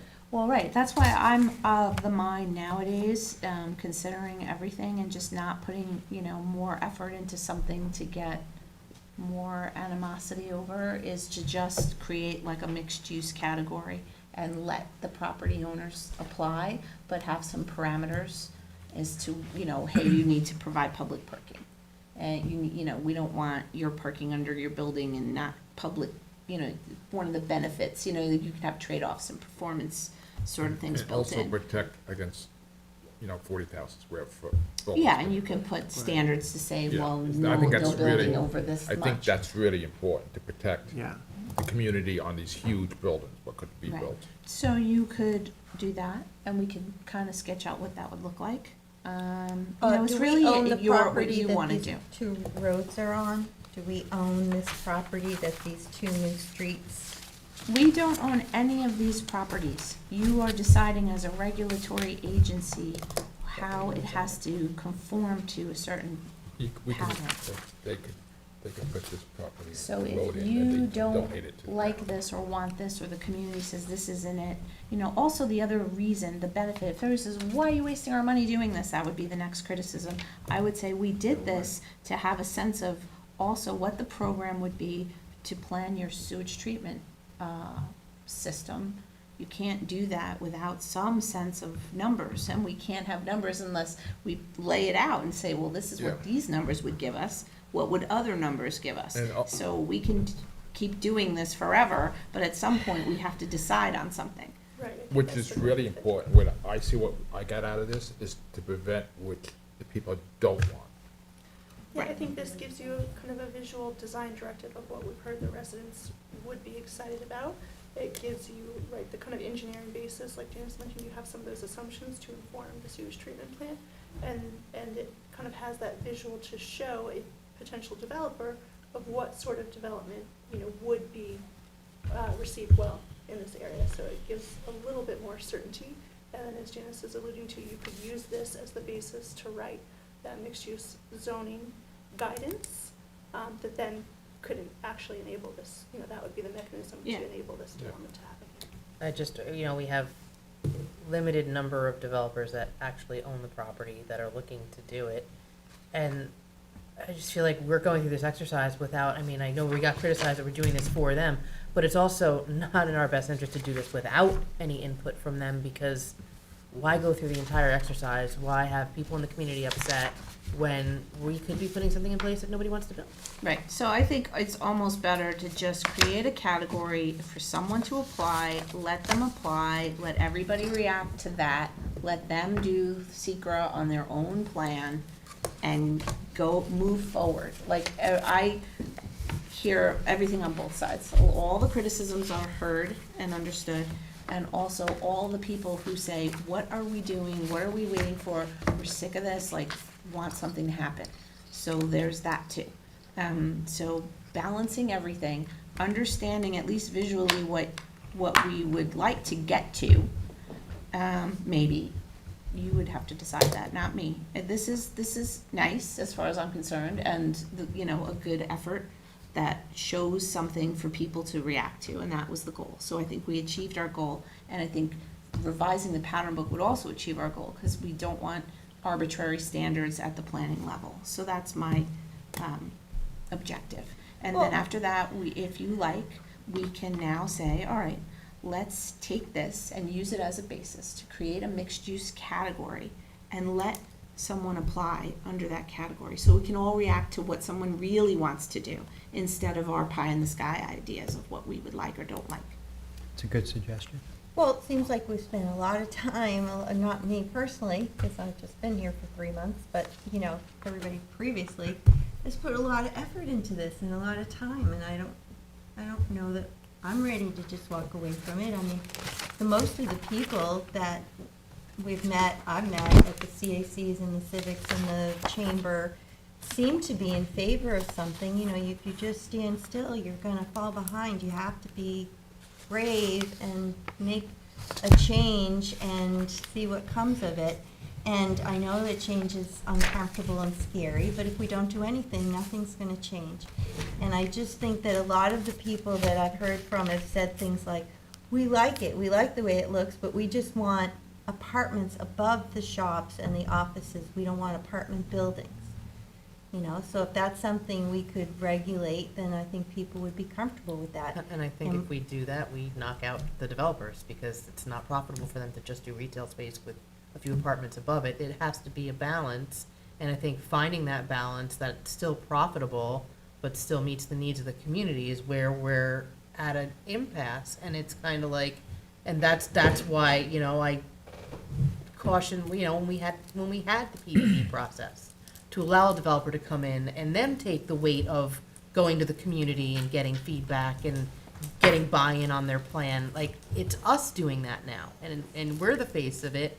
And, you know, and even as far as the pattern book, which I love, and I think it's great, you know, so now what is to say to a developer, you know, if I build in Hampton Bays, I have to build to this. I can go to other hamlets, I don't have to meet these standards. I can, you know, It is kind of the price of admission, but at the same time, they want to capture the economics of this area, and so, yes, you have to do a higher level design, and I mean, I've been telling that to people for 20 years. And I've heard that there's a serious shortage of office space. I mean, I don't know that for 100% sure myself, but that's what people have been saying. They're trying to find office space, they can't.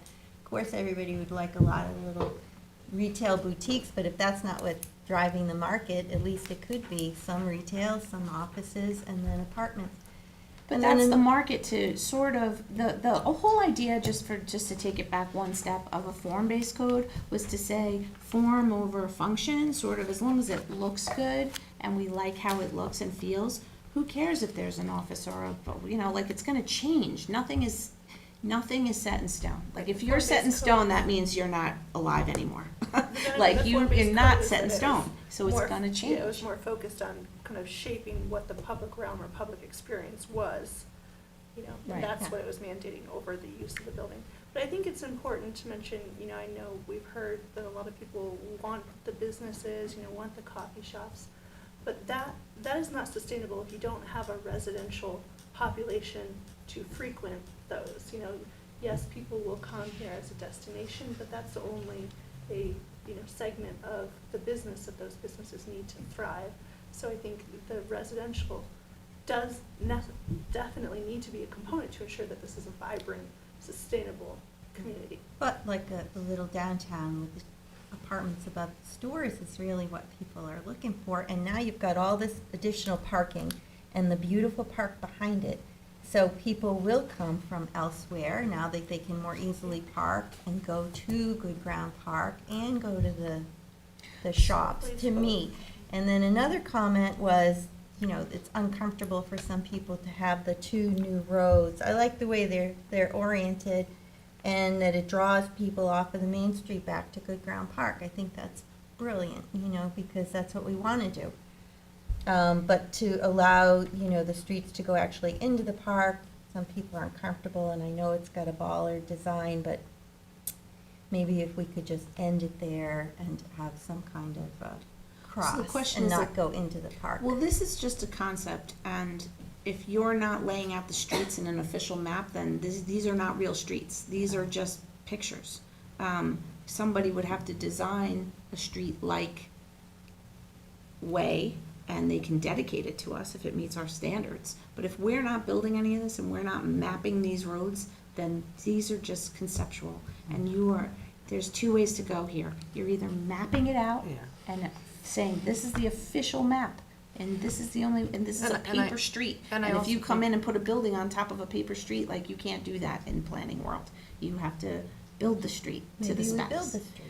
Who's gonna build the street? You know, then Maybe all we these build the questions street. come I up. don't think we should get into building streets. The for developers build future the street, development. in every subdivision, in every site plan, the developers build the street then we and then take them into dedicate our- it to our system. So we are not building the street. In a PDD, we would say, you build the street and we'll build it, you know, we would give and take. But then that got morphed into, you know, this is zoning for dollars or whatever people I said, mean, I but don't that even wasn't think, actually what I happened. don't even think our board is all on the same page with what we want to see. So it's like getting it to a place where the community's going to buy in and love it and want to see it is hard. Like, you know, just going to the access to the park. Like, I feel there has to be access to the park, either bollards or a crash gate or something, because in an emergency situation, and you got to get people out of those parking lots and off of those streets, you can't just have them go one way out. Like, there has to be a relief valve.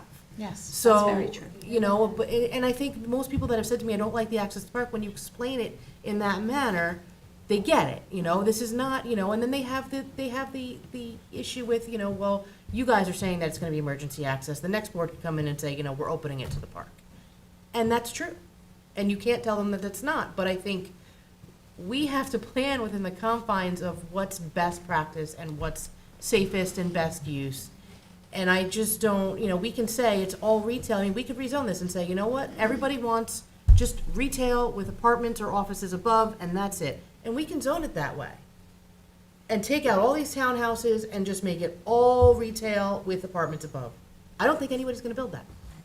Well, you could say mixed use category and say, these are the kinds of mixes we wanna see, and let someone apply. And then you can say, this is no good, or that's no good, or maybe it's not you, or maybe it goes to the planning board, who. In all would- honesty, I would like to see what the people that own these properties, that there's, I think, what, 2 or 3 people that own this whole bank of property, I would like to see what they would like to do there and see if it works for everyone. Haven't we done that? Yes, but No. they have no path forward. It doesn't matter what they wanna do, because the zoning doesn't allow that. So either you provide them a path, or you see what they do and zone around it, which is also that's a PDD. But something that was communicated today is that this sets classification for future development, sets some guidelines and guardrails for future development in this space, which is already owned by landowners that Well, may. this is a concept that could do that, but you Right. haven't taken steps to do that Correct, yet. correct, Yes. but the adoption of something like this The pattern would book. actually, sorry? pattern. The pattern book, correct, would actually be in the interest of the community who is concerned about overdevelopment, big box stores coming in, dominating Hampton Bays. Well, you know, I think, again, if then you just do this same downtown overlay district type of thing again, you're just subjecting yourself to further challenge, instead of just saying, let's just create a wholesale category It- and let someone come in and apply under it, and then see how that goes, Based instead on the pattern of book. us laying it all out. Based on the Either- pattern book designs. The Correct pattern me book if I'm is just wrong, about you the could do architectural Right. styles. You could But if still you have a do- pattern book and a mixed-use zoning Yeah, category together. Yeah, because the you can pattern do book, this. correct me if You I'm could wrong, do will that. not say you can't do a big box store. It's just gonna dictate how the facade looks and, And like cross connections. Yeah. And parking behind that. We already do that in VB anyway. Yes, that's true. So yes, this pattern book is more about the architectural styles, but it does touch on the fact that the block lengths are so big that you really, in order to have a vibrant downtown, you need to make it walkable. I like the pattern book, I have So no. there's that. Then it's just, how do we get from, we have this, and we kinda like this, maybe, but what, you know, we don't know if someone's gonna propose this exactly. Mhm. So either we're gonna lay it out and reparcelize and hope over time, people are gonna build building by building, or you have someone who's aggregated properties who wants to build something. Might as well just like see And- how that, and you if you're know, talking is about gonna us be building roads, proposed, we but can't- tell them there's certain guidelines, like we're not doing, you know, 4-story buildings and all that. We can't So- build the roads because this is all still private property. You can condemn roads, I mean, Yeah, but we I don't could think condemn anybody, you know, them. yes, you can definitely take that procedure and say, these are the roads. But if it's, you're not gonna get development around the roads, then what's the point of putting those roads there? Yeah. Well, we're designing the sewer treatment plant, right? That's not just gonna address this little 10 square mile area. It's gonna be the entire downtown business district. Corridor. So, corridor, okay. So that's a given. That's what we decided to do. It's gonna help the community. And I just see this as one more step, something new, something fresh. Sure. So we just, I think that for historical concepts purpose, because they are on contract with us and they've done everything that we've asked them to do. And now we just need to update our pattern book, and that's their last task. And so they will continue to do that. And then we can think some more about this. And if you want, we can lay out those options of what those two How we go about it. ideas would look like. That's great. Okay. Well, let's just do, can we get a little further along instead of saying, let's have another meeting to talk about it? I feel like it just keeps going on and on. Do you want I us mean, to at write a some mixed point, use you zoning have code, to- that would work here? I mean, and I mean, elsewhere? why don't we have the developer go to the community and, He's But done that didn't he too. already? I mean, I that think had you a lot need- of density involved, and the community didn't want that. So why are we going to I've do never, that I again? don't even know who, for all of this, this developer guy, I've never met him. So, I don't know, he's never come to the board and to my knowledge, in the over 2 years that I've been here. So like, there's this whole like, the town is in bed with the developer. I don't even know who this guy is. I wouldn't know if I passed him on the street. So, I mean, I went to an express session event once, and he had, all the renderings up, and they were very pretty, and,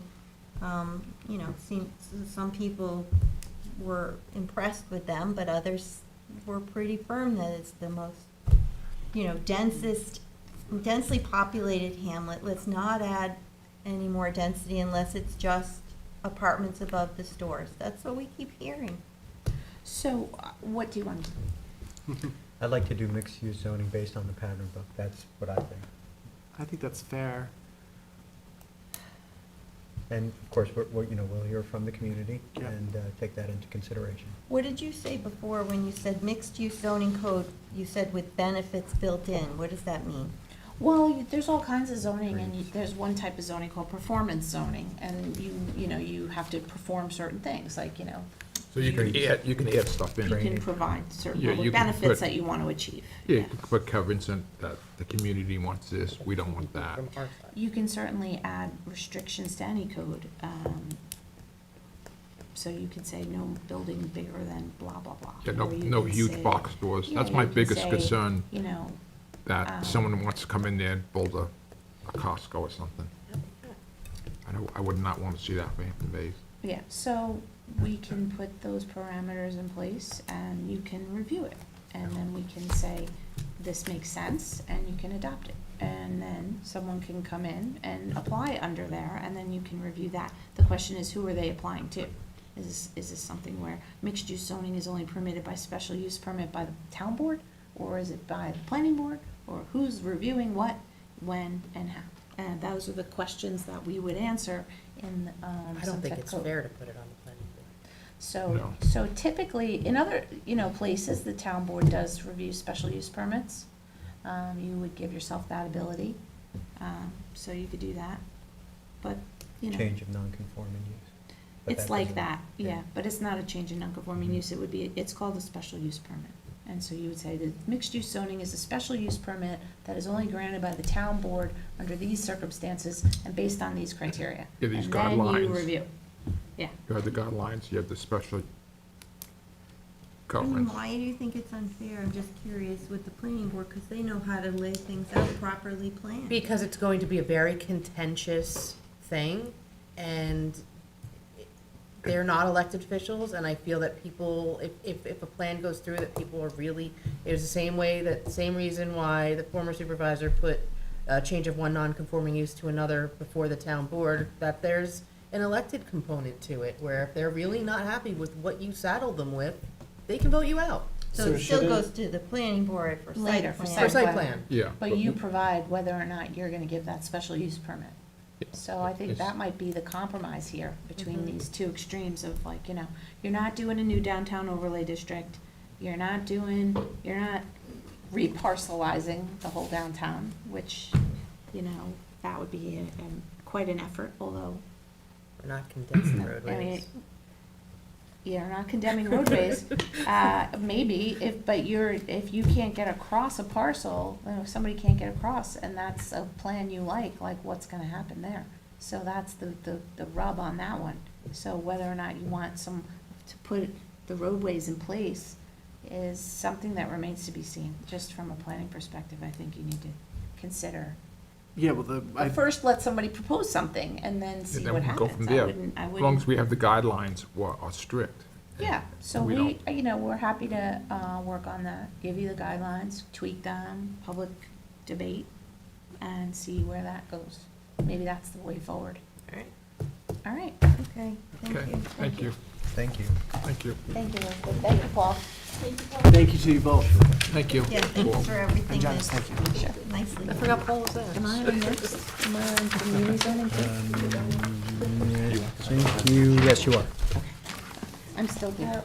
I can, you know what, let me run it off and I'll give you one for your file. Did you stamp them? She took it. Thank you for the presentation. Don't worry about it, we won't tell. I'm sorry, you stamped. Thank you. Can I, oh, thank you so much. Can I just excuse myself for one moment? Sure. Thank you, Janice. You're welcome. Thank you. By the way, these are just for you to read. From earlier. More paper. That's just for, Oh, thanks. from earlier item. Okay. Those are the responses. Oh, thank you. Janice, there was a shortage of copies in here. Here, you can have my copy. Oh, okay, Okay, thanks. thanks. Oh.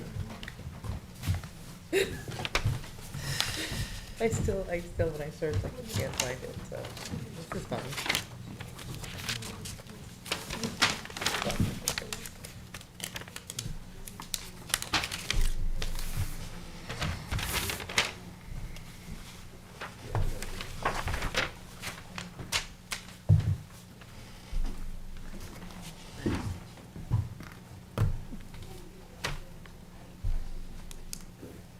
Do you want a copy, Kristen? If you have it, sure. Yeah.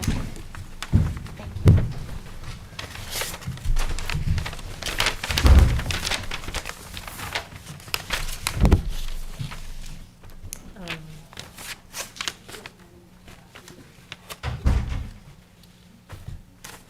Why can't I find it?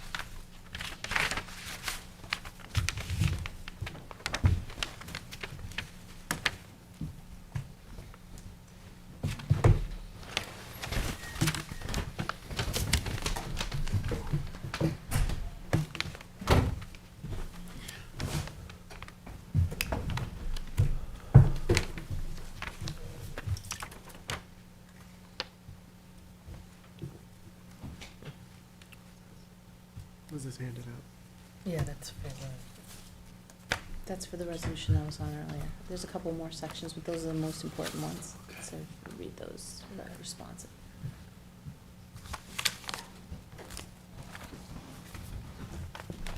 Oh my God, so cute. So adorable. I love the one, two different color eyes. Yeah, that's Izzy. Izzy, Izzy, yeah. great name. It's like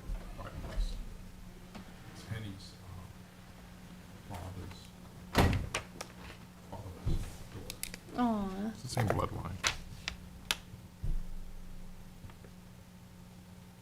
Okay, are we ready?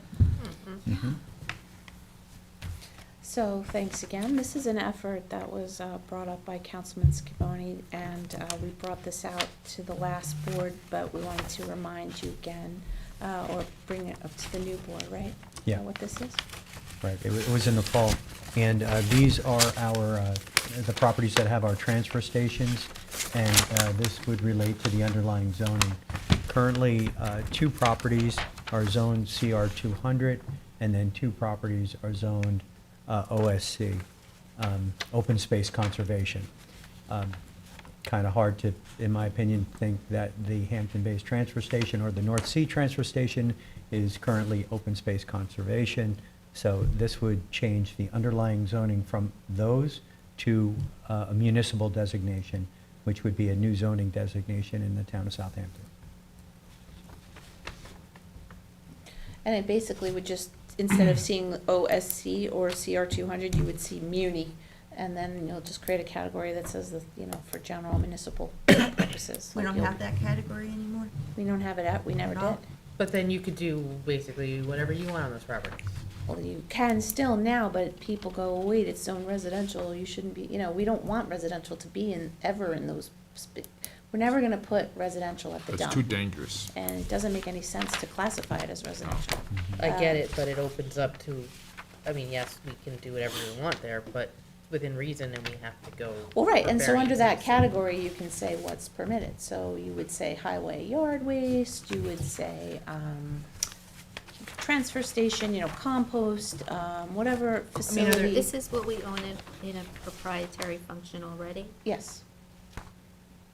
I'm just trying to, so It's what just use that the would that? zoning doesn't comport with what it is owned and used for. So So it's zoned something, and it's not used as that. So So it's basically- zoned for open space, but So it's it's a used as a pre-existing transfer. non-conforming use. Yeah, but why do you you really wanna keep it as a pre-existing non-conforming use? It doesn't make any sense, I especially just when feel like CR it's, 200. that's what people know what's being used for, and that's what it's been historically used for, and I don't see us changing these, and if we ever did, go through a Right, process. there would be no change. It's just lining up the zoning with the current and historic use, Which is a and good future idea. use. You know. If you West wanna use Hampton it, have a as- transfer station zone, that's what it's used for, that's what it's used for. I just don't wanna open the door to all these different uses that, That the town of could Southampton potentially might, come down the pipe Well, without. there's certainly, like at the North Sea Transfer Station, you're allowing solar on the landfill, you're also allowing a cell That's right. tower. These are revenue generators for the Yeah. town tax base to alleviate tax burden, so they're not necessarily a bad thing. It's just, that's the point, that you could use it. I'm not saying that you should or could, or you don't necessarily have to. I'm just saying, if you want to, rezone it. That was the, the question was, why are they zoned this way? What are they when zoned as? Open space, conservation, and CR 200. That's a residential designation and a parkland designation, It which is a little doesn't bit make any misleading. sense. But so if all this Yeah. stuff is already allowed and already taking place, I just don't see the function of rezoning it. There's a you- pathway to do all of Well, this. renaming the zone. You're kind of just you're reclassifying those parcels. And it might be then, better off if you doing bought land, outside. let's say for that purpose, municipal purpose, you would zone that piece, that land, And you know. you could put criteria as I what see, I those just are. see this as, Yeah. we're creating a new zoning code, right? So in the future, right now, we're talking about transfer stations. In the future, if the town buys parcels and zones them municipal, we can do a whole host of things on them that the underlying zoning does not allow. Aren't we just creating a specification within the code? No, but Janice is saying if we buy future parcels, we could zone them municipal. Right, Because we're you creating a could, new but zoning that's code. not the point here. And I know of no parcels that you're buying for this purpose, so I just wanna make that clear. The point here was to say, these zoning categories don't make sense for what's happening on those parcels, because they're municipally owned and municipally used, and so either the zoning should be, it's ignored, is basically what you're doing, or comport with what's happening. Yeah. there's Let me some- ask you another question. If we do it for the transfer station, should we do it for the highway bonds, put them in the same category? You could, Municipal. And this is where you start to go down that path of allowing other things on other properties. But these because are it's now zoned public, municipal. public things. Municipal is public, so I these get are that it's public public. uses. I just, there is, there's a property right now that's owned in Quiog that's, owned by the village of West Hampton that's gonna be a solar field. Like, once you open the door to municipal uses, you're opening the door to other things. I just don't feel comfortable. This If you has wanna- nothing to do with that. I get that, but if Okay. you wanna create a zoning code for transfer stations, let's create a zone for transfer stations. Let's say that's what they are. I don't think we should have this open-ended zoning designation that we can put on properties that allow us to do a lot of other things that people can't do. So you in those want it to be areas. even more specific, granular Yes, to the. if we're using it as a transfer station, So we're zoning it take as a the transfer Hampton Bays station. transfer I station was property, for misunderstanding your example. point. If But I now, can- what if you put an Janice- STP there? Janice, Yeah, if I I'm could, sorry. right there, so we're looking to put an STP over there, and currently, we are doing composting there. We do have a highway yard, which I think this should really, be put on that property as well. We have a fire training facility there. I mean, all of that's there, and it's zoned open space conservation. This just seems to straighten that out. But if you have a problem with that, and, like, this is a no vote situation, well, I guess, we can deal with that as it comes, but I don't understand the Well, objection. what about the solar at the North Sea transfer station? So then Yeah, that that's wouldn't be community included if solar. you just called it But what transfer I'm saying is, station. this is what the underlying zoning that's why, is. yes. We're still allowing all of these things to happen on them. It's on that. It's not changing anything. But isn't that problematic in itself? Okay. If it is zoned open space preservation and there's, It's not preservation. I'm sorry, The Hampton open Bays, space the Hampton Bays, conservation. the Hampton Bays transfer station property is in the Pine Barrens. You're not clearing up there and doing more uses. But you are going to without- add potentially a sewage treatment plant there, and I don't even know if it's permitted in OSC, in all honesty. And that's not what the point was, but I don't know that you even can, because So- it's designated So then we're gonna have incorrectly. municipal, and what are the uses? I think that's the question. What are the uses going to be in municipal? Well, that's why I'm zoning? here to talk about it. You would say highway. So it's gonna be all of the things that people don't want, and that's what we're gonna allow But in when you say municipal. people don't want, these uses are for the public to function. We are servicing the public through these uses. So I'm not talking about anything other than, you need a place to bring your garbage. You need a place for the leaves. You need a place for, these things to happen.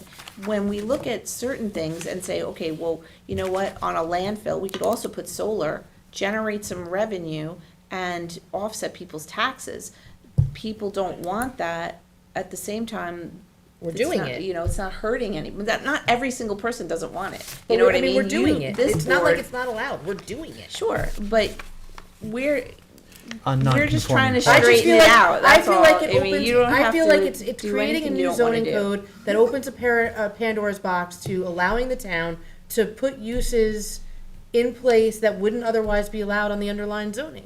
Well, I should mention that cell towers are allowed in every single zone. So like you could put a cell tower on there now, even so if, what are we talking about when you say Because these that's an noxious? overlay. Yeah, well, no, it's just allowed in every zone because it's considered like a utility, technically. You're looking at this as a housekeeping. I do.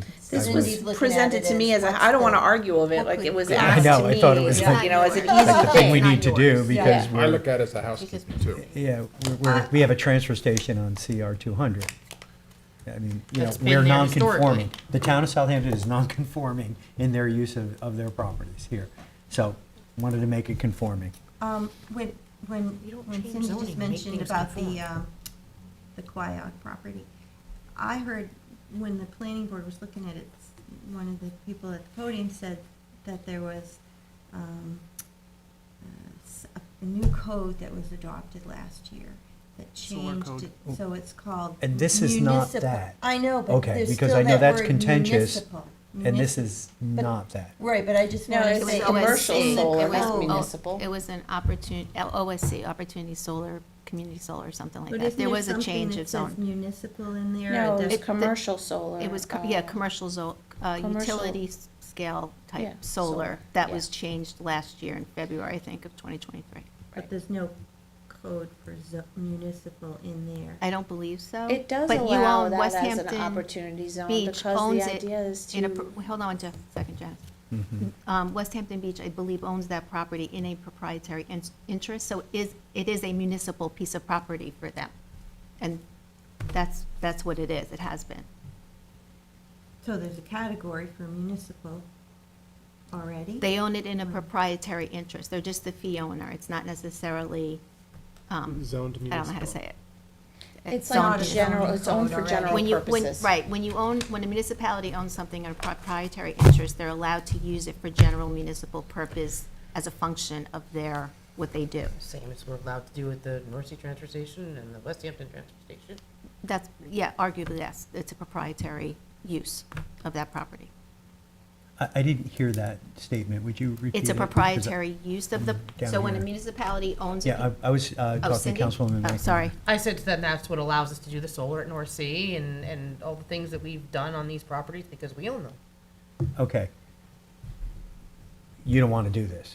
I don't, because I 'Cause heard, you- I heard it said that future properties that the town buys can be zoned municipal, and I don't think that's appropriate. And that town board at that time would have to make that zoning change with public hearings I don't to know. I just. make it I'm just municipal. Yeah, it of a doesn't mind if it- if it ain't- automatically get If it ain't done broke, that way. don't fix That's it, true. and if people know what's going on there, and we already own it, and we're already doing that there historically, I just, But does the OSC No. designation of, in the zoning code, does that conflict? I actually thought OSC, and I could be wrong, but I thought OSC was the solar community opportunity zoning. No. What is Open OSC? space conservation, Okay. So, which means that you do have limitations on what you can do at your transfer station. I'd have to see what to some the. degree. that's what I'm asking is if there is open space conservation designated in the code and something municipal is happening there, is that then antagonistic to the actual function of the parcel? Yes. May or may not be, and everything is fact and circumstance specific, like, if I knew what this, I didn't know what this was, if we maybe had a work session or could prepare for it, we could look at all the individual properties and see how we took them, and then see what the deed says and the underlying thing. I can't answer you. Would you repeat that? You didn't see this on the agenda, is that what you're saying? Yeah, correct. I saw it yesterday. Okay. So you would need more time to prepare to? Absolutely. This is Okay. a very Also, take the intense properties. discussion. This is not like a fly-by-night, just shoot from the hip. I would think you would want to research it more if you had questions. Do you want me to just answer from the hip? No. Well, I didn't think a day, for preparation would be shooting from the hip, You would have Counselor. to and, pull all of you these know- deeds, and you would have to look at how they were purchased.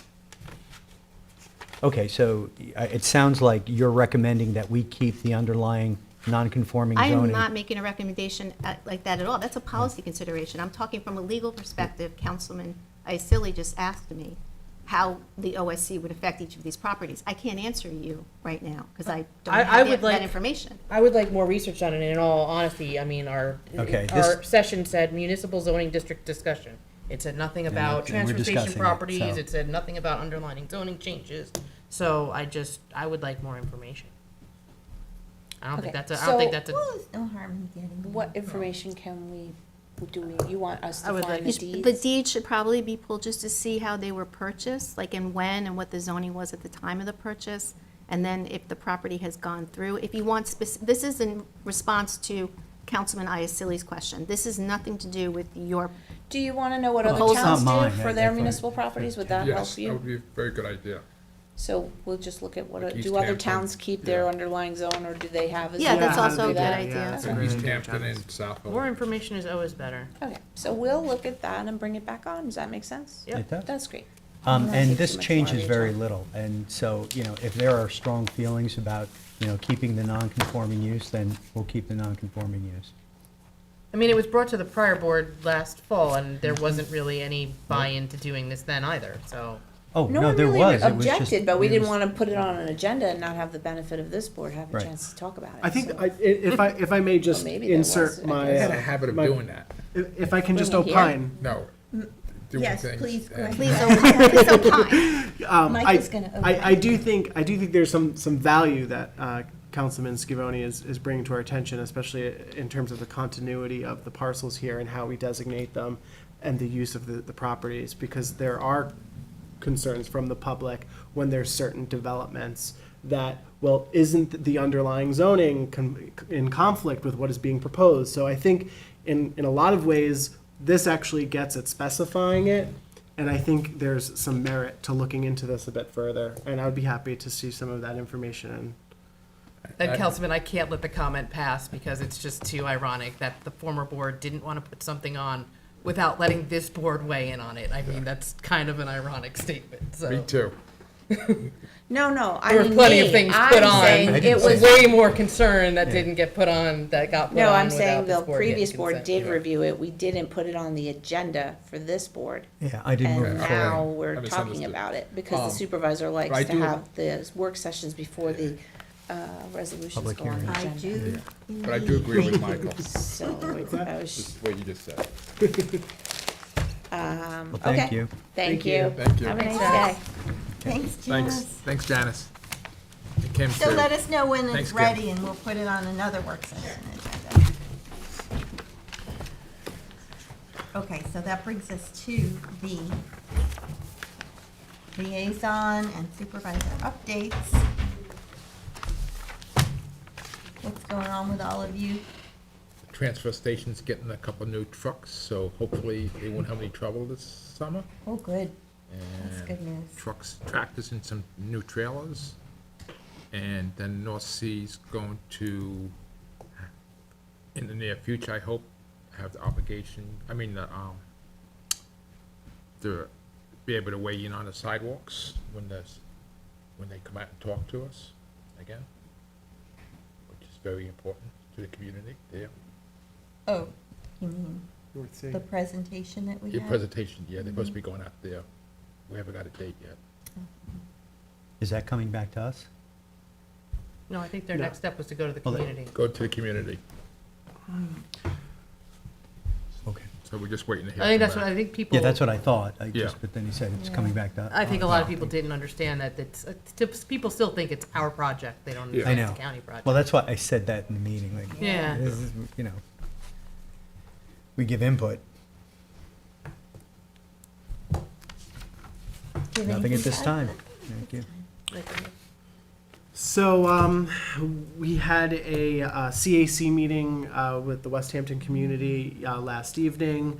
Last Thursday night, I attended a presentation by the U.S. Army Corps of Engineers that went over the FUD site, which is a formerly used defense site. That's the acronym, FUD. That's the West Hampton Gunnery, and part of that investigation includes the part of the West Hampton Estates. That was, I attended the second out of the 3 meetings that they held. And there's a lot of significant work that the U.S. Army Corps has to do. They are contacting residents right now. And they're canvassing the community. If residents are in what they call a safe zone, they fall into a category where the Army Corps has to dig and investigate for potential munitions. People have to be displaced temporarily.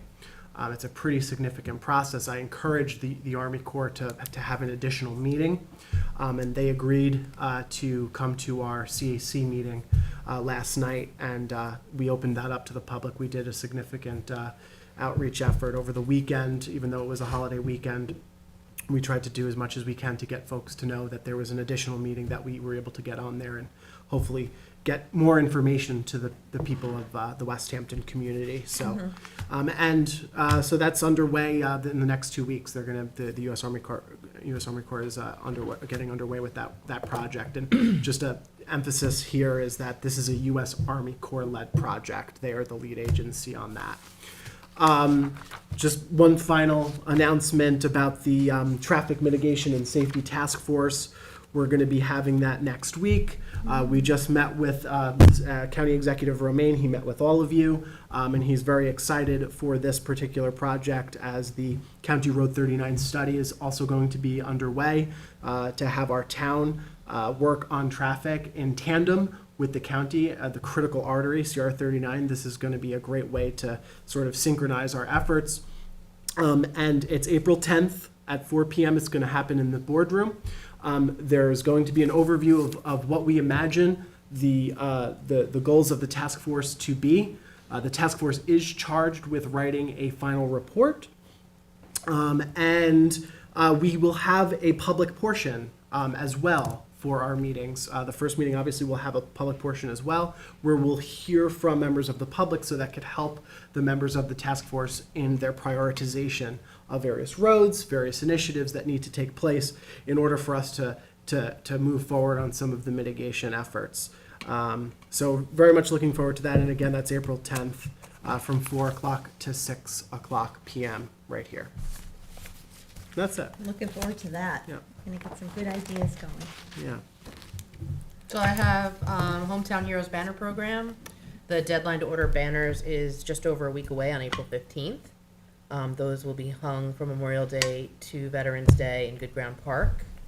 The Great East End Cleanup, an initiative, I think you used to oversee it. I did, with Councilman Chris Nuzzi, I think, is the one who started. Well, I've taken that on now, and that is April 27th and 28th. Residents can go to the town website and sign up and get bags and passes to the transfer station, and it's a great program, and there's a lot of people already signed up to do that.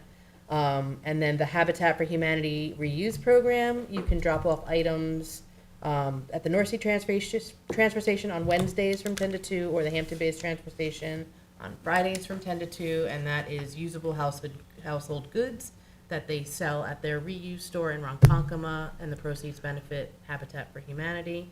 And then one other thing, as Councilman Isilli said, we did all have an opportunity to meet with County Executive Ed Romaine, and I did bring to his attention that we do need more help with our commuter connection. And, you know, there's a big issue with, I've heard from many employees, especially nurses at the hospital, they would love to take it. They can get there in the morning because they work 12-hour shifts, but there is no train at home at the end of the day for them. And another issue we have is the most utilized train on that is the one that gets people to work around 8:30, and that only departs from Hampton Bays, and there's limited parking there, and it's becoming a huge issue for Hampton Bays.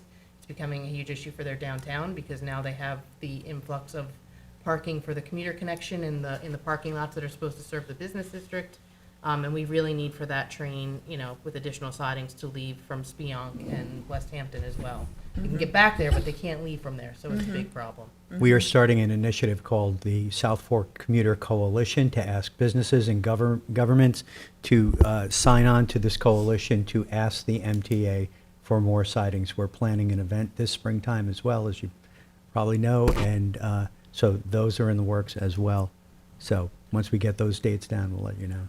Yeah, it's very important. Could I just add one more thing, just to a traffic mitigation task force? You will be able to attend via Zoom if you go to the Southampton Town website and search the little graphic that was posted.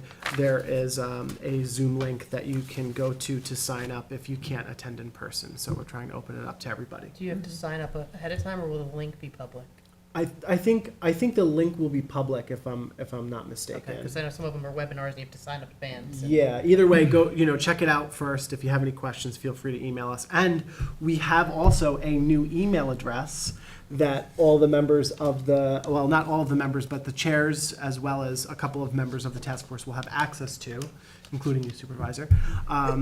It'll be traffic at Suffolk County and, Suffolk County, Southampton Town, ny.gov. So yeah, we'll post all that information as we go along.